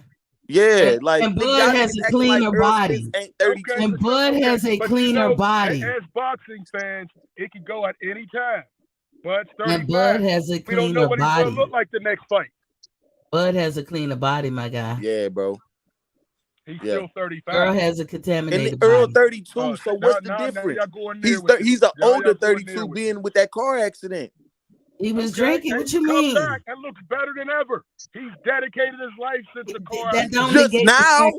Just now, you like, come on, bro. Y'all niggas saying he's dedicated his life. He should have been like did both that. Fighters. I just want the fight to happen. You delusional fans need to put pressure on him to make. No, you mad? You mad because I played a video that actually answered the question that I asked. That I had. I had a question that I asked in January. What the fuck do Tim Smith mean? They had never had an intention of fighting Bud. And then when I see the video that what's his name had, you know, Tay, don't come in here with this bullshit, Tay. You come in here with a 4-year-old video like it's relevant. It's relevant. It's relevant. It's not. It's relevant. 4 years ago, Bud wanted to fight. 4 years ago, he said he's still down the aisle. You all know all these. Why did Devin Haney have to sign a terrible contract? That's because the nigga, they know he negotiated it in the public. He negotiated. See, that's what y'all don't get. He negotiated that shit in the public. I'll take the same deal Loma took. And then they brought it to him. He couldn't turn it down, bro. See, look, hold on, man. Hold on, bro. Because you up in this old screaming and shit. Hold on, nigga. Because y'all niggas kill me with this shit about he said he should take with Dick. Y'all do realize the nigga 34 years old and did more in the sport, bro. Facts. Fuck, he gotta take a bitch ass deal like that. See, that's what's wrong with y'all niggas, and that just furthermore proves that the nigga wasn't playing about the split talk. Can I say something? Spence ever made in his life. Hold on. Both guys will get their highest paydays. Hold on, guys. Hold on, guys. Let me get that Tay in here.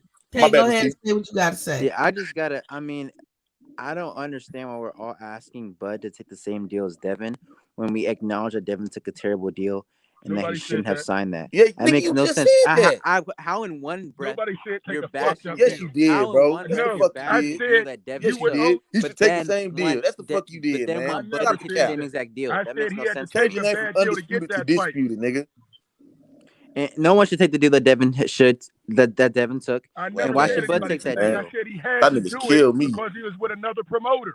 But it's not with another promoter. He can make this damn fight. Yeah, y'all want to take a 70-30 deal.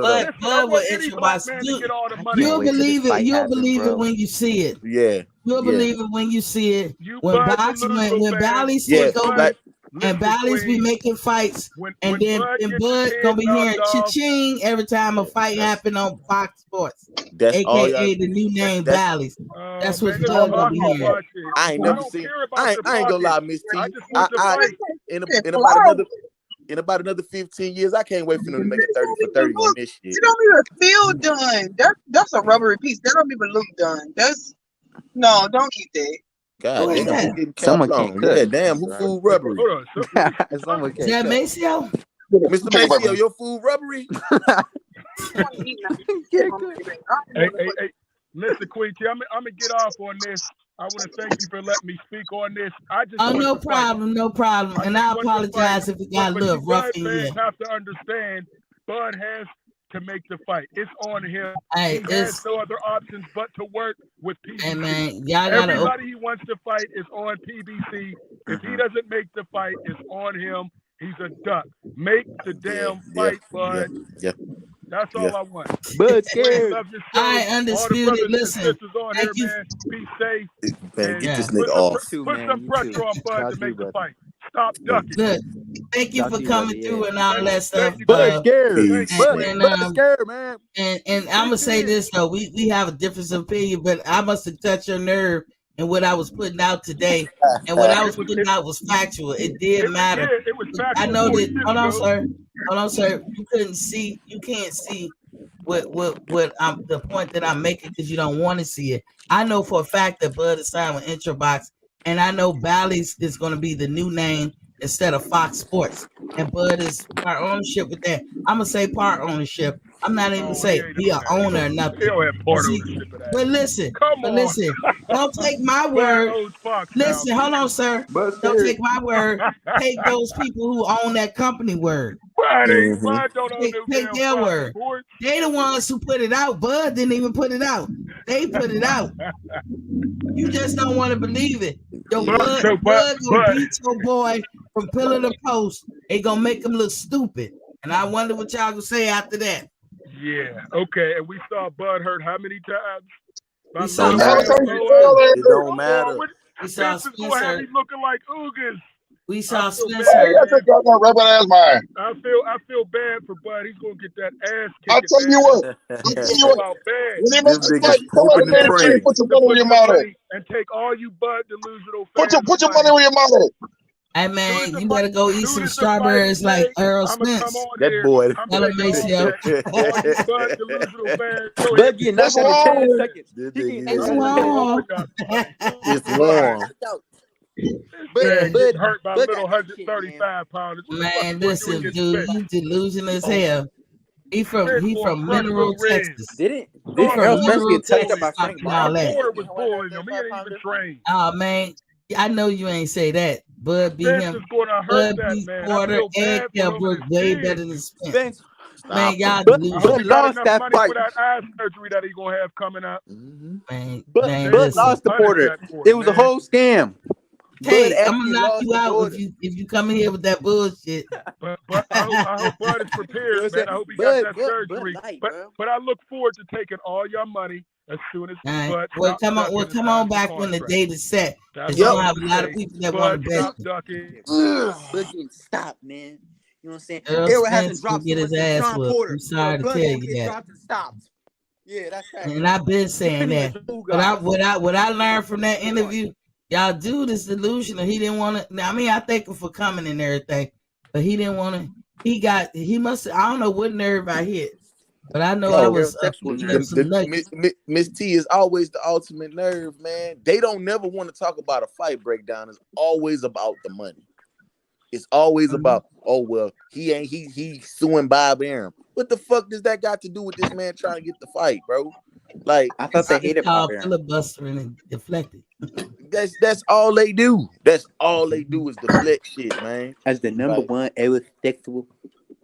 Tay, I can confirm I that. swear to God, dude. And the number one Look, shut up. I'm talking over Tay.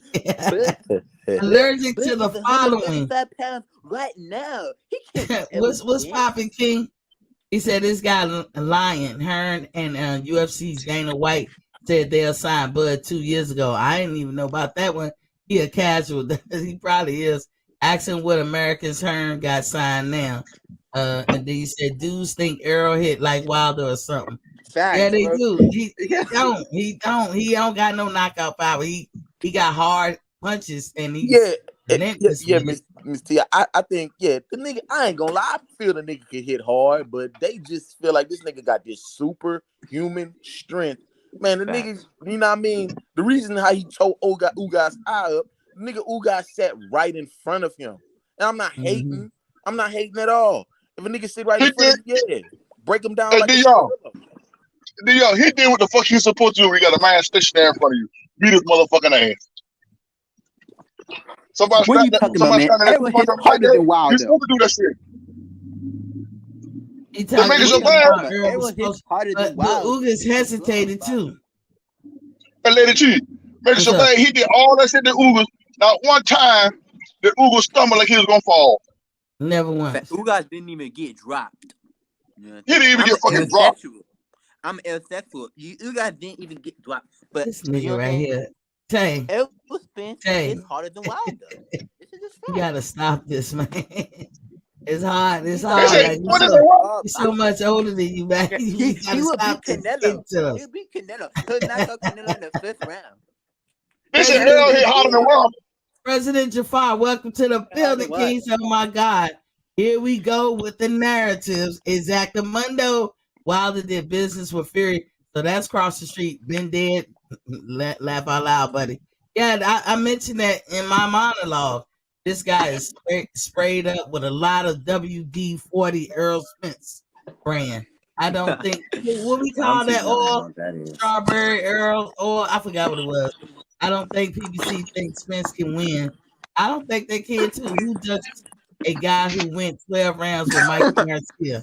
Nobody. He went 10 rounds on purpose, man. He actually wanted Mikey Garcia to stay in the ring so he can box. You know what I'm saying?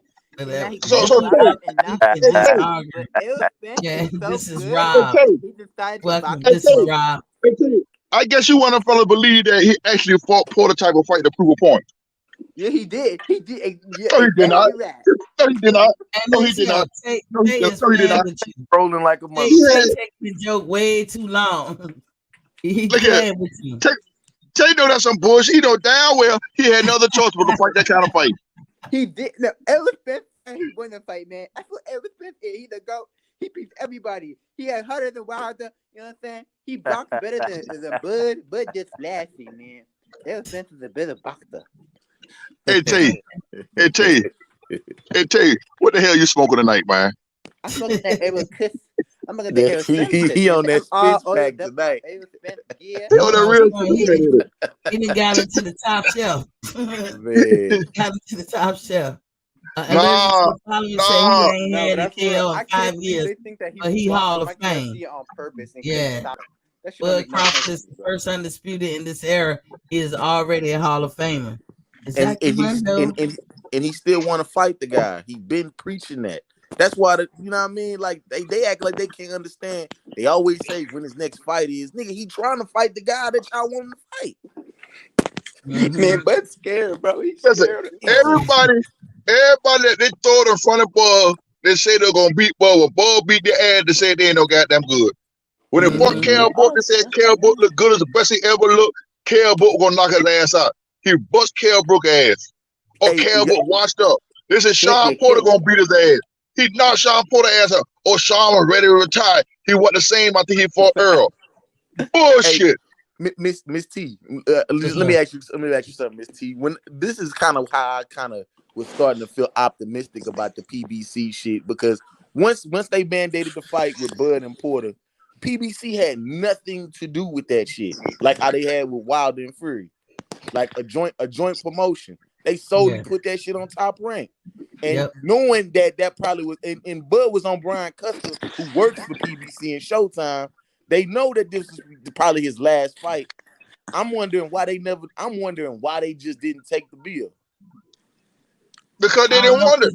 But listen, Because Dion, hey, let me clarify something. When Eddie Hearn say he didn't want to touch Bud, when goddamn Oscar De La Hoya said they didn't want to touch Bud because they didn't have the fighters to fight Bud.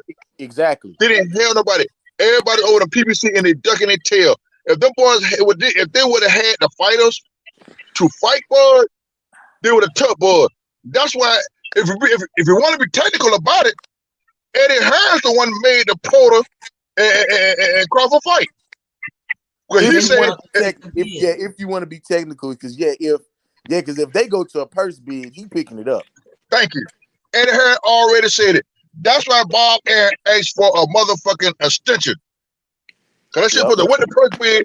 Bob Aaron said, "Give me an extension," and Bob came out of pocket and made that fucking fight. Cause he didn't want Eddie Hearn to get that fight.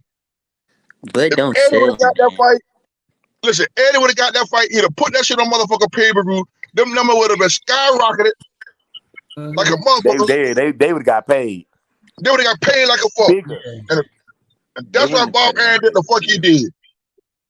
They wouldn't and he paid through the nose. All this bullshit about Bob losing money when the network. Bob ain't lose no fucking money. I know the Fox did fucking Showtime give him money. They give him part of a budget. And he lowball everybody and keep the rest.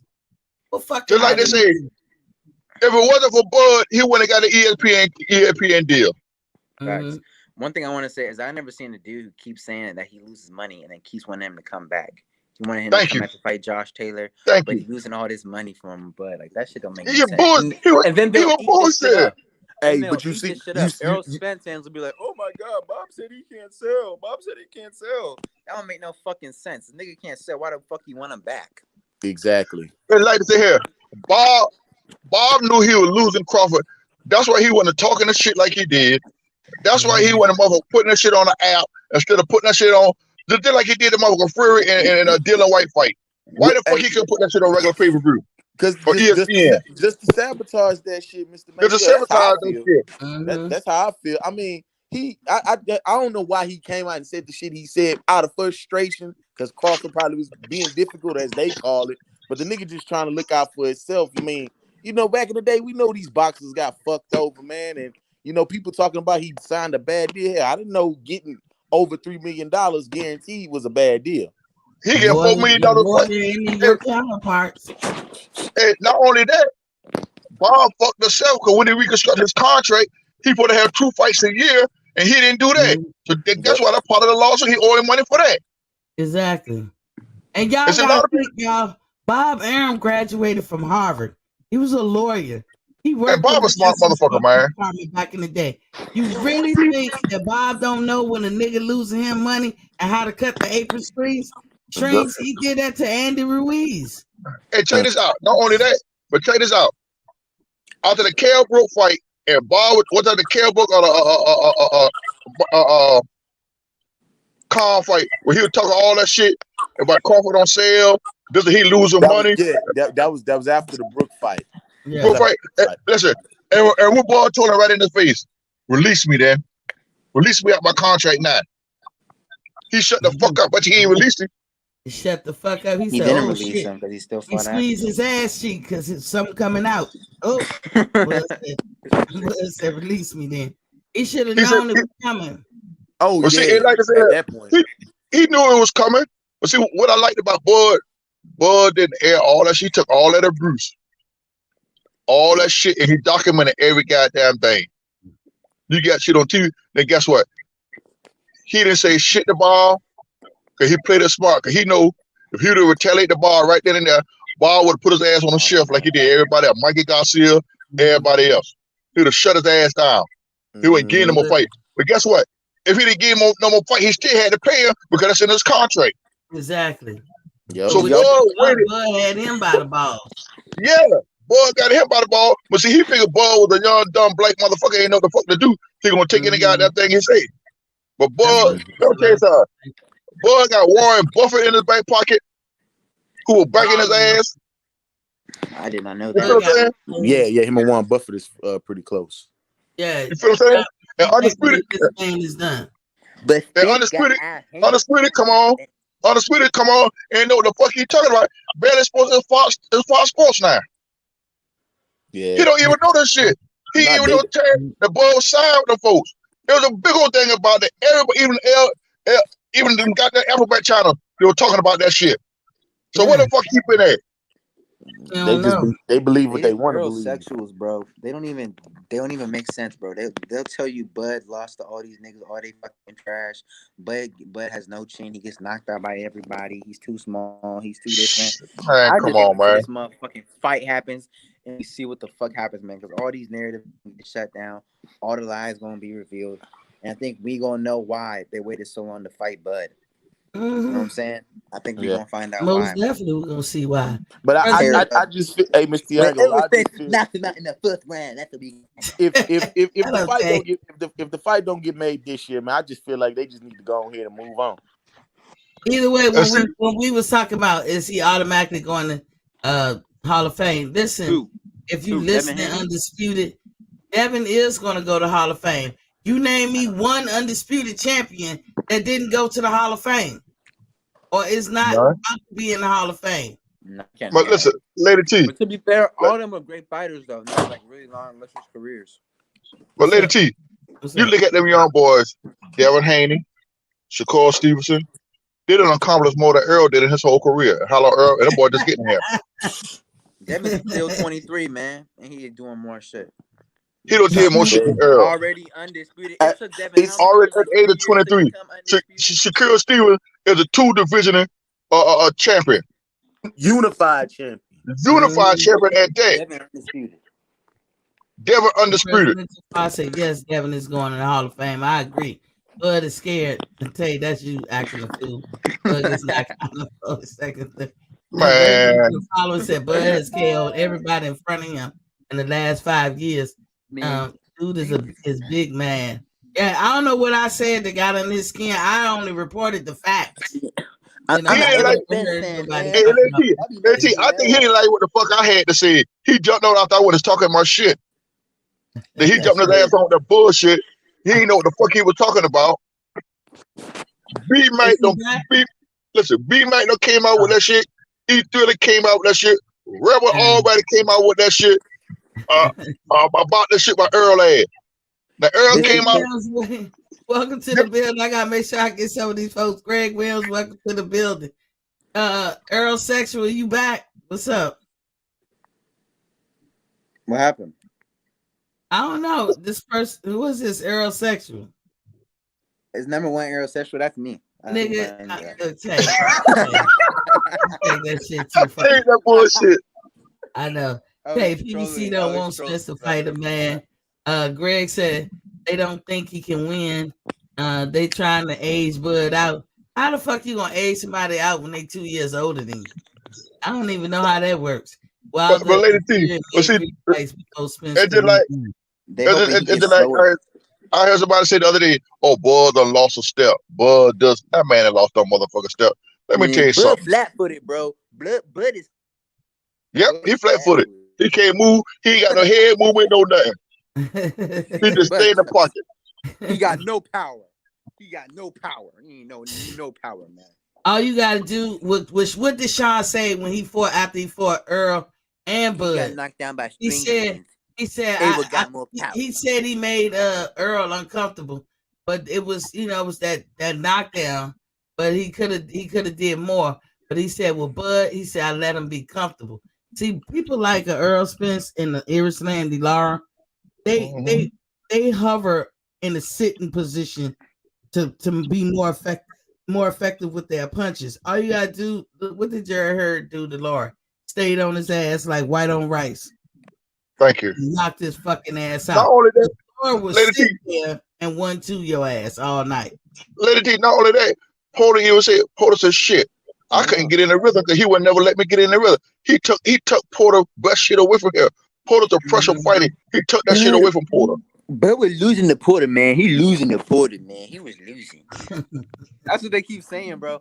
I was getting in a fucking argument with them, and they're like, I can't talk to them because I said Bud was up in the fight. You know what I'm saying? They just delusional, man. They was Delusion so of bro. Because saying they in these echo chambers where they keep losing the same points, bro. And if you have any dissonance with them, they gonna kick you out. You know, they gonna block you. Disagree.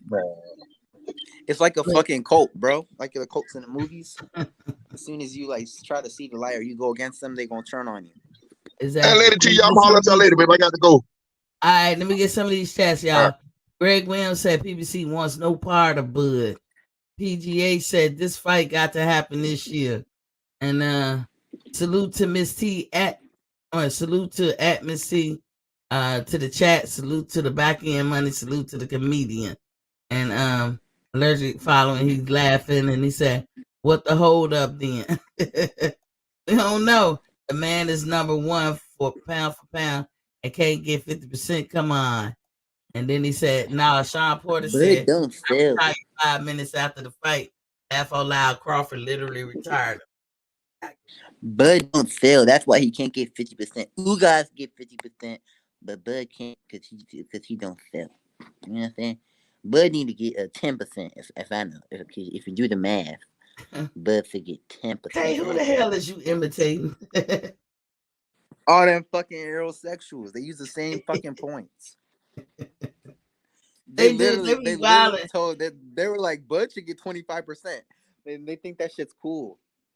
That's what I'm saying. Did everybody look? We didn't even critique the fight. We didn't give Devin Haney much props. I didn't think that he could win with just a jab because I just didn't feel comfortable with him being down there. And I know that they can say the same thing. Those folks can say the same thing when they come to America. But I want to make sure that I shout out to the new lightweight champion of the world, undisputed, Devin the Dream Haney. You did your thing. I wanted you to do a little bit more. I wanted you to just lay hands and feet on this nigga. But the jab got the job done. So I guess I have to be happy with that. But I wanted you to throw them fucking hands. Football Steph, I wish you would have threw my right. You're an awesome boxer. 40 winner. Hit 20 if you think you're gonna win. But you know, yeah, they're not gonna do that, bro. Errol's gonna want the 60 up front, man. Because you know why he wanted Greg Tay. He wants to make sure he makes enough off of this fight because he's not confident that he can win. Now I'm gonna tell you, it's a fight. So anybody who get in the ring, sure, Earl could win, Bud can win, but I'm like 80% sure that Bud gonna win. I don't see Spence having tools to fight Earl. I don't see it, and that is what I'm basing. Look, in the last couple of fights with Shakur Stevenson, Oscar Valdez, what did we learn? Boxing reigns supreme. Boxing is undefeated. With the fight with it was a better boxer than Bud. Boxing is undefeated. What we just see Kubo Step make Ramon look like? Boxing is undefeated. It was a better boxer than Bud. And and I'm not saying that Earl can't box, but no way in hell y'all can say that Earl got more talent than Bud. You just can't say it.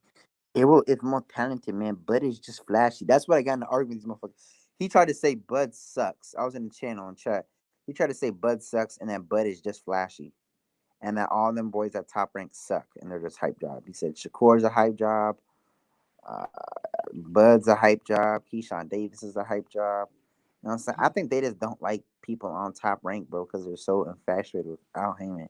It could be they just don't like those black fighters. What they really don't want. Listen, people, if you put the hard work in, I don't care what color you are, you become a champion. No. He's black. The person is like, no. These people are black and they like support their own. Like they part of the LGBT, I guess. And I guess I fuck with them LGBT too. But they just don't like, you know what I'm saying? They just don't like Shakur and Bud and Keyshawn because they think they're overrated top ranked people. And they just flash. Hey, you got a lot of black folks out there in the world that will shit on other black folks too. And Bud know who be shitting on him and who don't be shitting on him. And Bud know who got his back and who don't got his back. And even I say, like, if it don't come out Earl's mouth, I ain't listening to it. Like, but I'm telling you guys, I just played a video that happened 29th. Oh, no, what was this past Sunday? Was it this Sunday or last Sunday? It was the last Sunday. I think it was the 29th. And it showed the man asking Errol Spence, when the fight gonna happen? Oh, that He I said seen that. this year.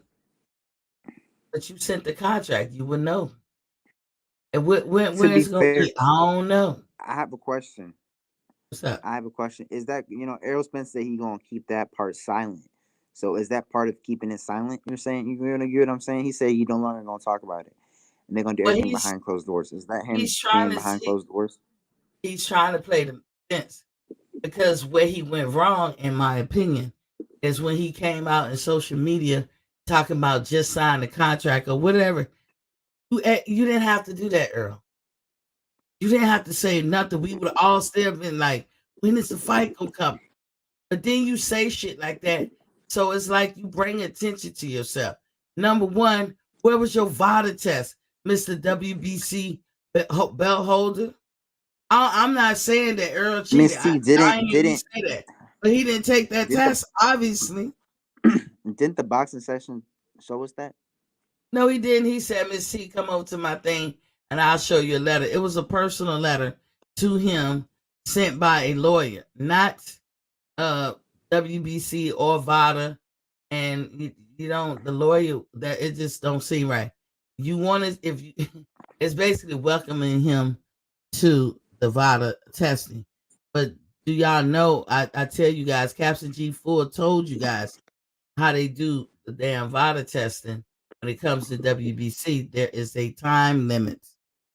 You have to enter into it before your fight, and then it is over with maybe a week or so after your fight.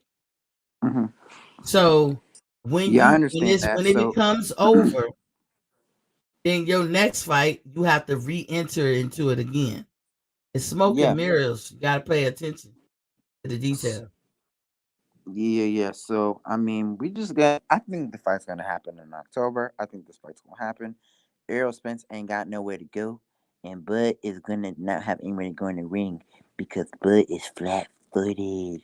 Bud don't move, man. He only move when in the post to fight. He don't move, man. Bud is not slick at all, man. Bud is not that I know Earl skilled. know what Errol to Spence is do. more skilled than him. I know what he need to Errol do. Spence gonna Laura, cut out that Laura, ring and he gonna go to the body, and Bud's gonna get knocked out by a jab in the first round. Watch Miss T watch. You know what I'm saying? I'm 'Cause gonna tell Errol you right Spence, now he that got Earl knocked down Spence, by green beans. Let me he show you not what happened. he's not gonna be What able to happened? change up how he fights. Just like Laura came. They hovers. They hoverers. I done came Errol up with a got new knocked. He name got for them. knocked They down by hoverers. green Not beans. saying that it's illegal. Not saying it's a good tactic. But a real boxer can mess you up doing some hovering shit. Greg Williams said the man knocked out But 10 Errol Spence people in a got row, knocked out man. by green beans. He got knocked out by What you green doing? beans, man. What you doing? Green beans. Vegetables? He got knocked out by green beans. No way he can beat Green Errol beans? Spence. They want Spence to fight Thurman to guarantee PBC keeps the belts. Yeah, No one wants to see him fight Thurman, bro. I like we don't. nobody wants to see that fight anymore, bro. No, we Thurman is don't want to washed. see that. We don't want to see that. But I mean, this was an interesting topic. Tate, I don't know how much of the show you caught. Did you understand the correlation I was making to the video that was 4 years ago? The Karen Nah, I Times. missed it. I came late. You know what I'm saying? I was just, you know what I'm saying? We didn't celebrate my birthday on the 3rd and stuff happened. So I just ate my cake today. So I was doing other stuff. Oh, him 19, y'all. 19. Oh, you didn't know that? Yeah, I know, but you told me. I thought I told you I You told had a me. birthday. my oldest kid about to be 21 in a couple of weeks.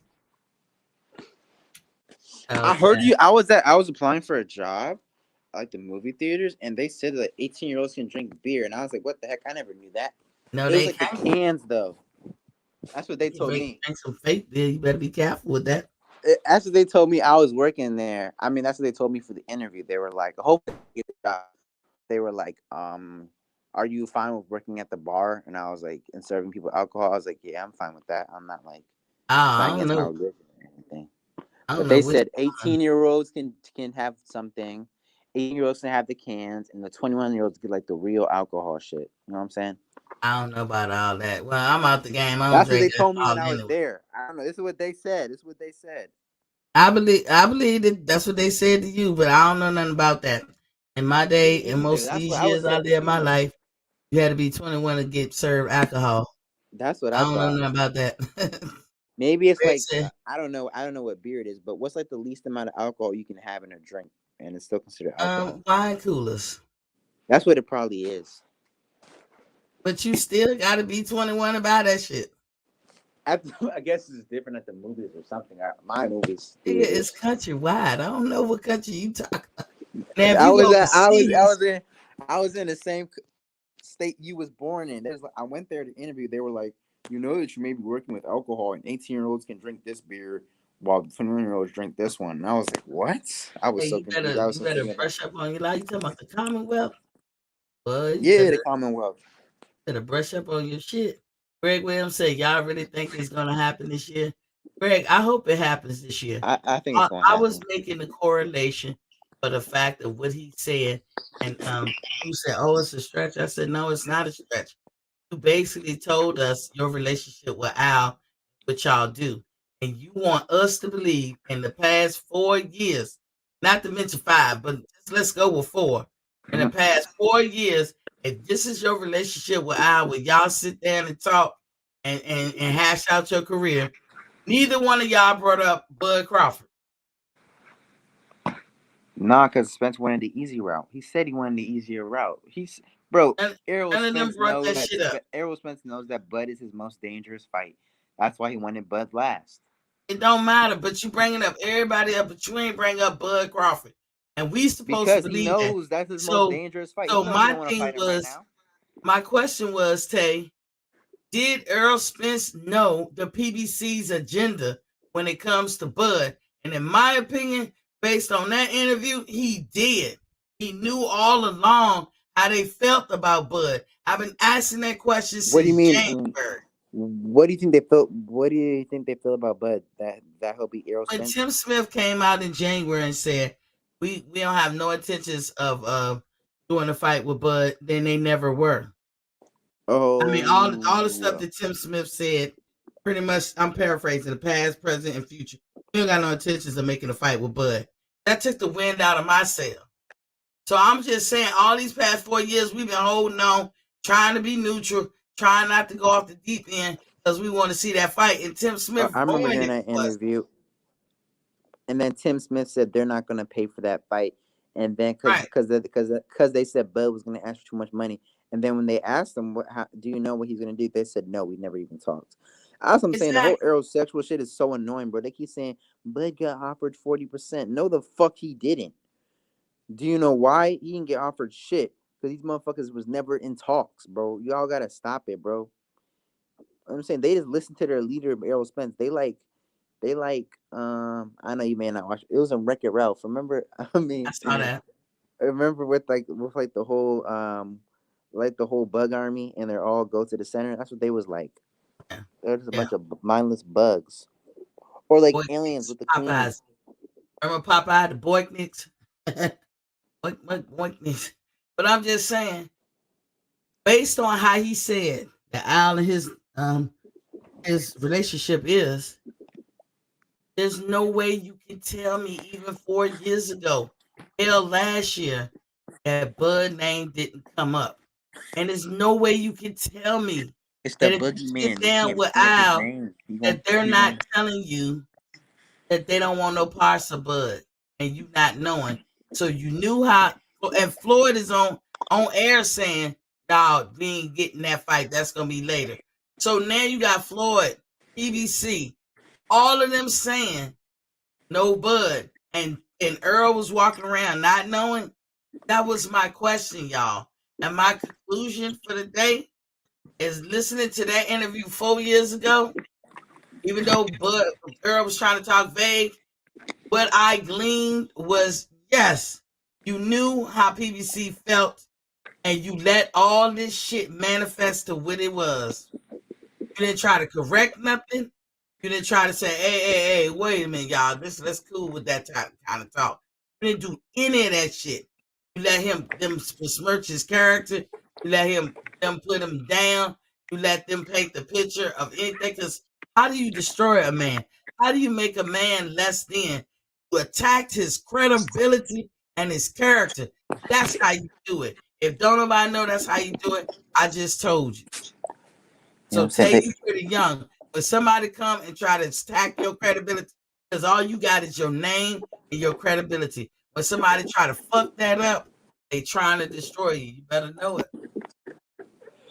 They can't say his name too many times, Miss T, because he like the candy man. He may appear. You know what I'm saying? Errol Spence gonna get spooked, man. He gonna be in this corner hiding. Please don't beat my ass, bud. Please, please, pretty, please. Pretty, please. Greg Williams said, if he fight Thurman, I won't support it, and Thurman would get 50%. Hell, Ugas got 50%, not because he was scared. They didn't think he could win. That's what you saying with PBC. They worried about. They want their champion. That They is want all one the thing that I belts disagree with this in comment. house. It's not a low reward. This is the best fight you can make in boxing. It ain't no freaking low reward. This is a good reward fight. The biggest fight you can make. This But the gonna do low, good but numbers. they saying low reward and forgot. I see what you're saying too. Tay is right actually, because low reward would be like you're taking a big risk and you ain't getting paid that much. Now this would be a good money fight. It However, it's a is. low reward because they won't have if Earl the biggest thing they got over there outside of Deontay, and Deontay been gone, then it's a low reward for him to take a high risk, because what he gonna get in return? Nothing. Earl ain't never made over 2 million guaranteed purse that I But know about. Do you if think Errol, Bud would let's just turn say down if forty Errol beats percent? Bud, he gonna be the biggest he's ever been. You know what I'm saying? Like, Yeah. Do you think Bud would turn down 40% to be the only man to be 2-time undisputed? Come on.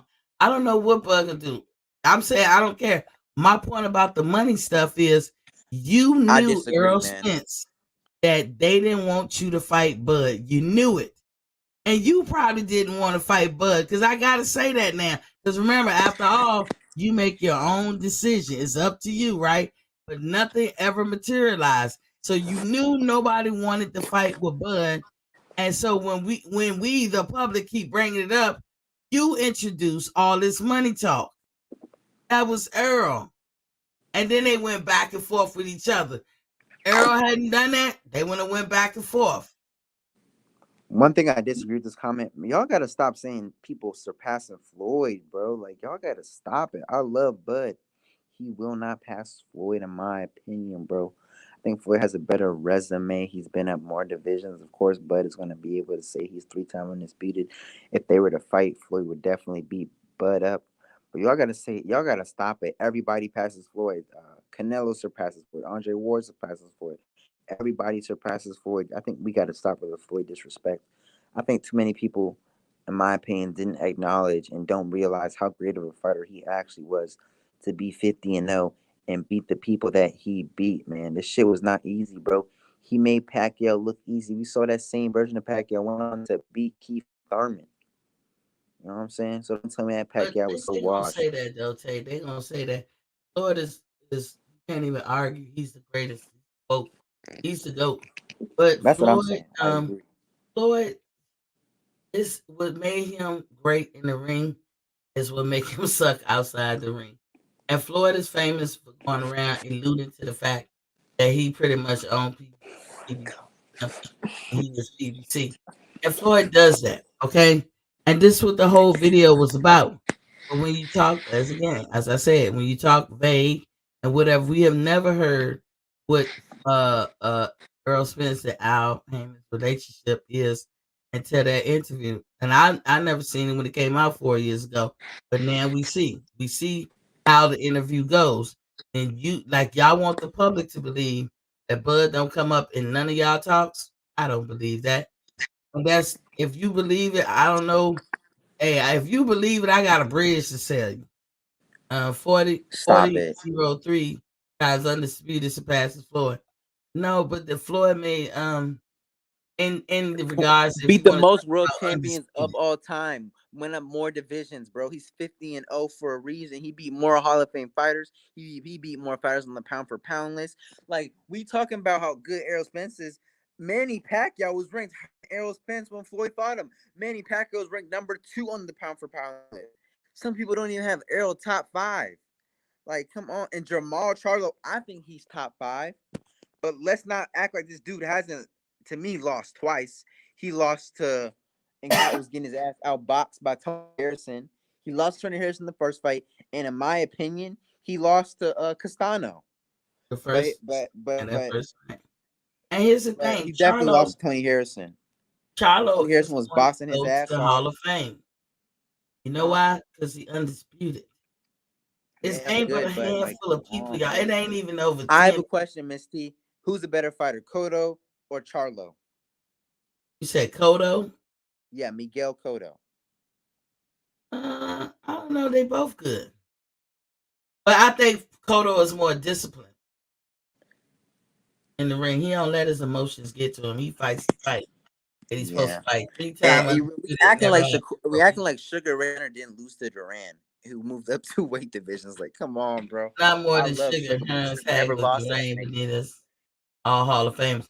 But what I'm telling y'all, they Hall of Famers for different reasons. These fighters here try to be, like the Floyd, but they're not doing everything Floyd did. So that's neither here or there. I wanted to get more into the fights this weekend. Everybody, Hugo Steffi did a great job. Shout out to Devin Haney for becoming undisputed. Finally, now y'all can go kiss his ass. But Facts, man. I'm about to close it out. Oh, yeah. Peace, man. I just want to say, so shout out to Devin Haney, man. I'm so glad he did what he did. I cannot wait till he's still in the comment in the chat. Yeah, I just can't wait, bro. Shout out to Devin Haney. I'm so happy for him. Hopefully he can beat Loma and shut up these critics even more. I don't know what they gonna say if he beat Machenko, man. That's all. I don't know what they're gonna say, but Tank talking about like he wanted. So we'll see. Thank y'all for joining me. I had to get that off my chest because I was like, finally, I got an answer. And y'all just don't know.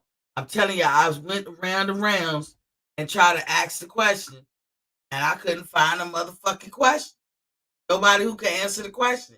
And I was like, maybe they don't want to speculate. Because truth of the matter is, we don't know if Floyd owns PBC. We don't know. But I'm going to tell you something. PBC wouldn't be shit without Floyd. And they said, well, I think some people asked, like, do Floyd do all his, what he do with his exhibition win? I think the way, if you talk to some of the fighters in the PBC, they're able to tell you that Al Heyman has a non-disclosure agreement. And if you go orchestrate a deal, you can't even do that. Not sign with Al. He'll shut that whole thing down. You can't do it. Not even Floyd. Because I remember, like Floyd have had things shut down before because he didn't include Al. You cannot not include Al. And I'm telling you guys, he run it like a hedge fund company. I don't know if y'all familiar with how hedge funds run, but I don't see how that's comparable or conducive for boxing. That's a new one on a lot of people. But there's a reason why Al Heyman calls himself the manager instead of promoter. Maybe when he wear a promoter hat, there's some rules and regulations he fall under, and different rules and regulations when he's a manager. Maybe as a promoter, you can't run a hedge fund because that's what funded the PBC in the beginning, and they got their glamour off of people like Adrian Broner, Keith Thurman, them the people, and Wild and them in the beginning who built up the PBC when they was offering fights on TV and paying people well. But when you running a boxing company like you doing a hedge fund, I don't see how they could cross pollinate. Yeah, sure, it can be good sometimes, but y'all see what kind of financial issues PBC been having as of late.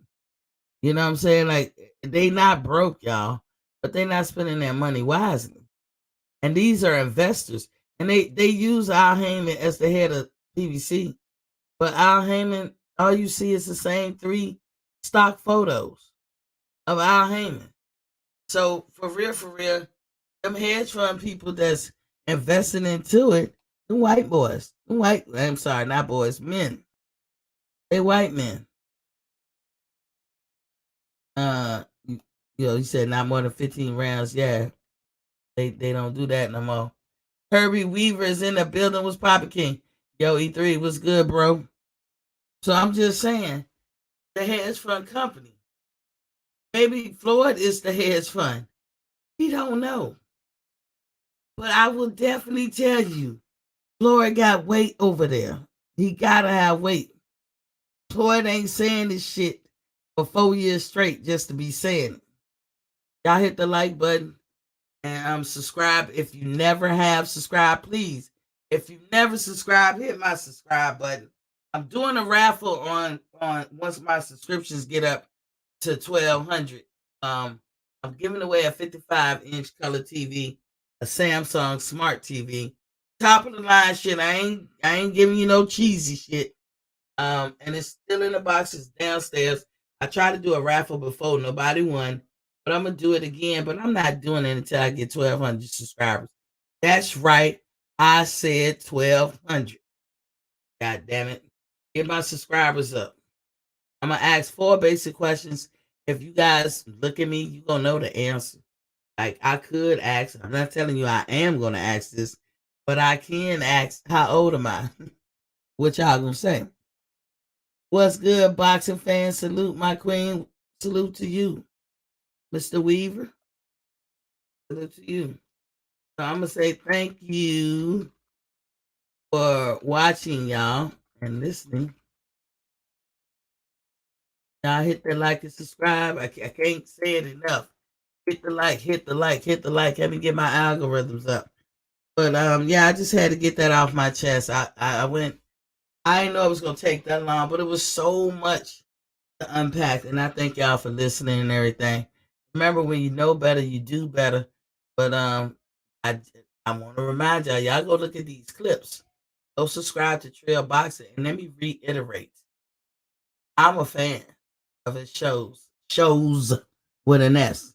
I watch him. I just don't, when he's on, I'm not really up sometimes, or I'm out and about. So I like his shows.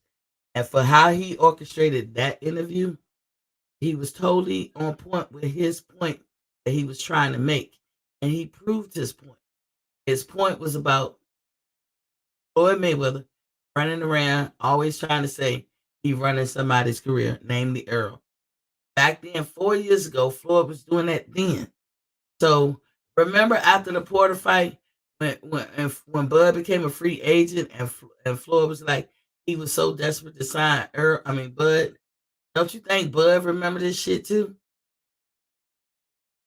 Bud know that it's because of the PBC. It's because of Floyd. Why? Mostly because this was their doing, and this was what they wanted to marinate the fight. And Bud didn't take kindly to this marination. And the fact that Errol, you hung yourself. You took the onus off of Floyd and Al Heyman when you say, in the end of the day, it's my decision. Hey, your decision. Why we ain't had a fight in the past 4 years? So all of y'all is doing a concerted effort, not like to let this fight happen.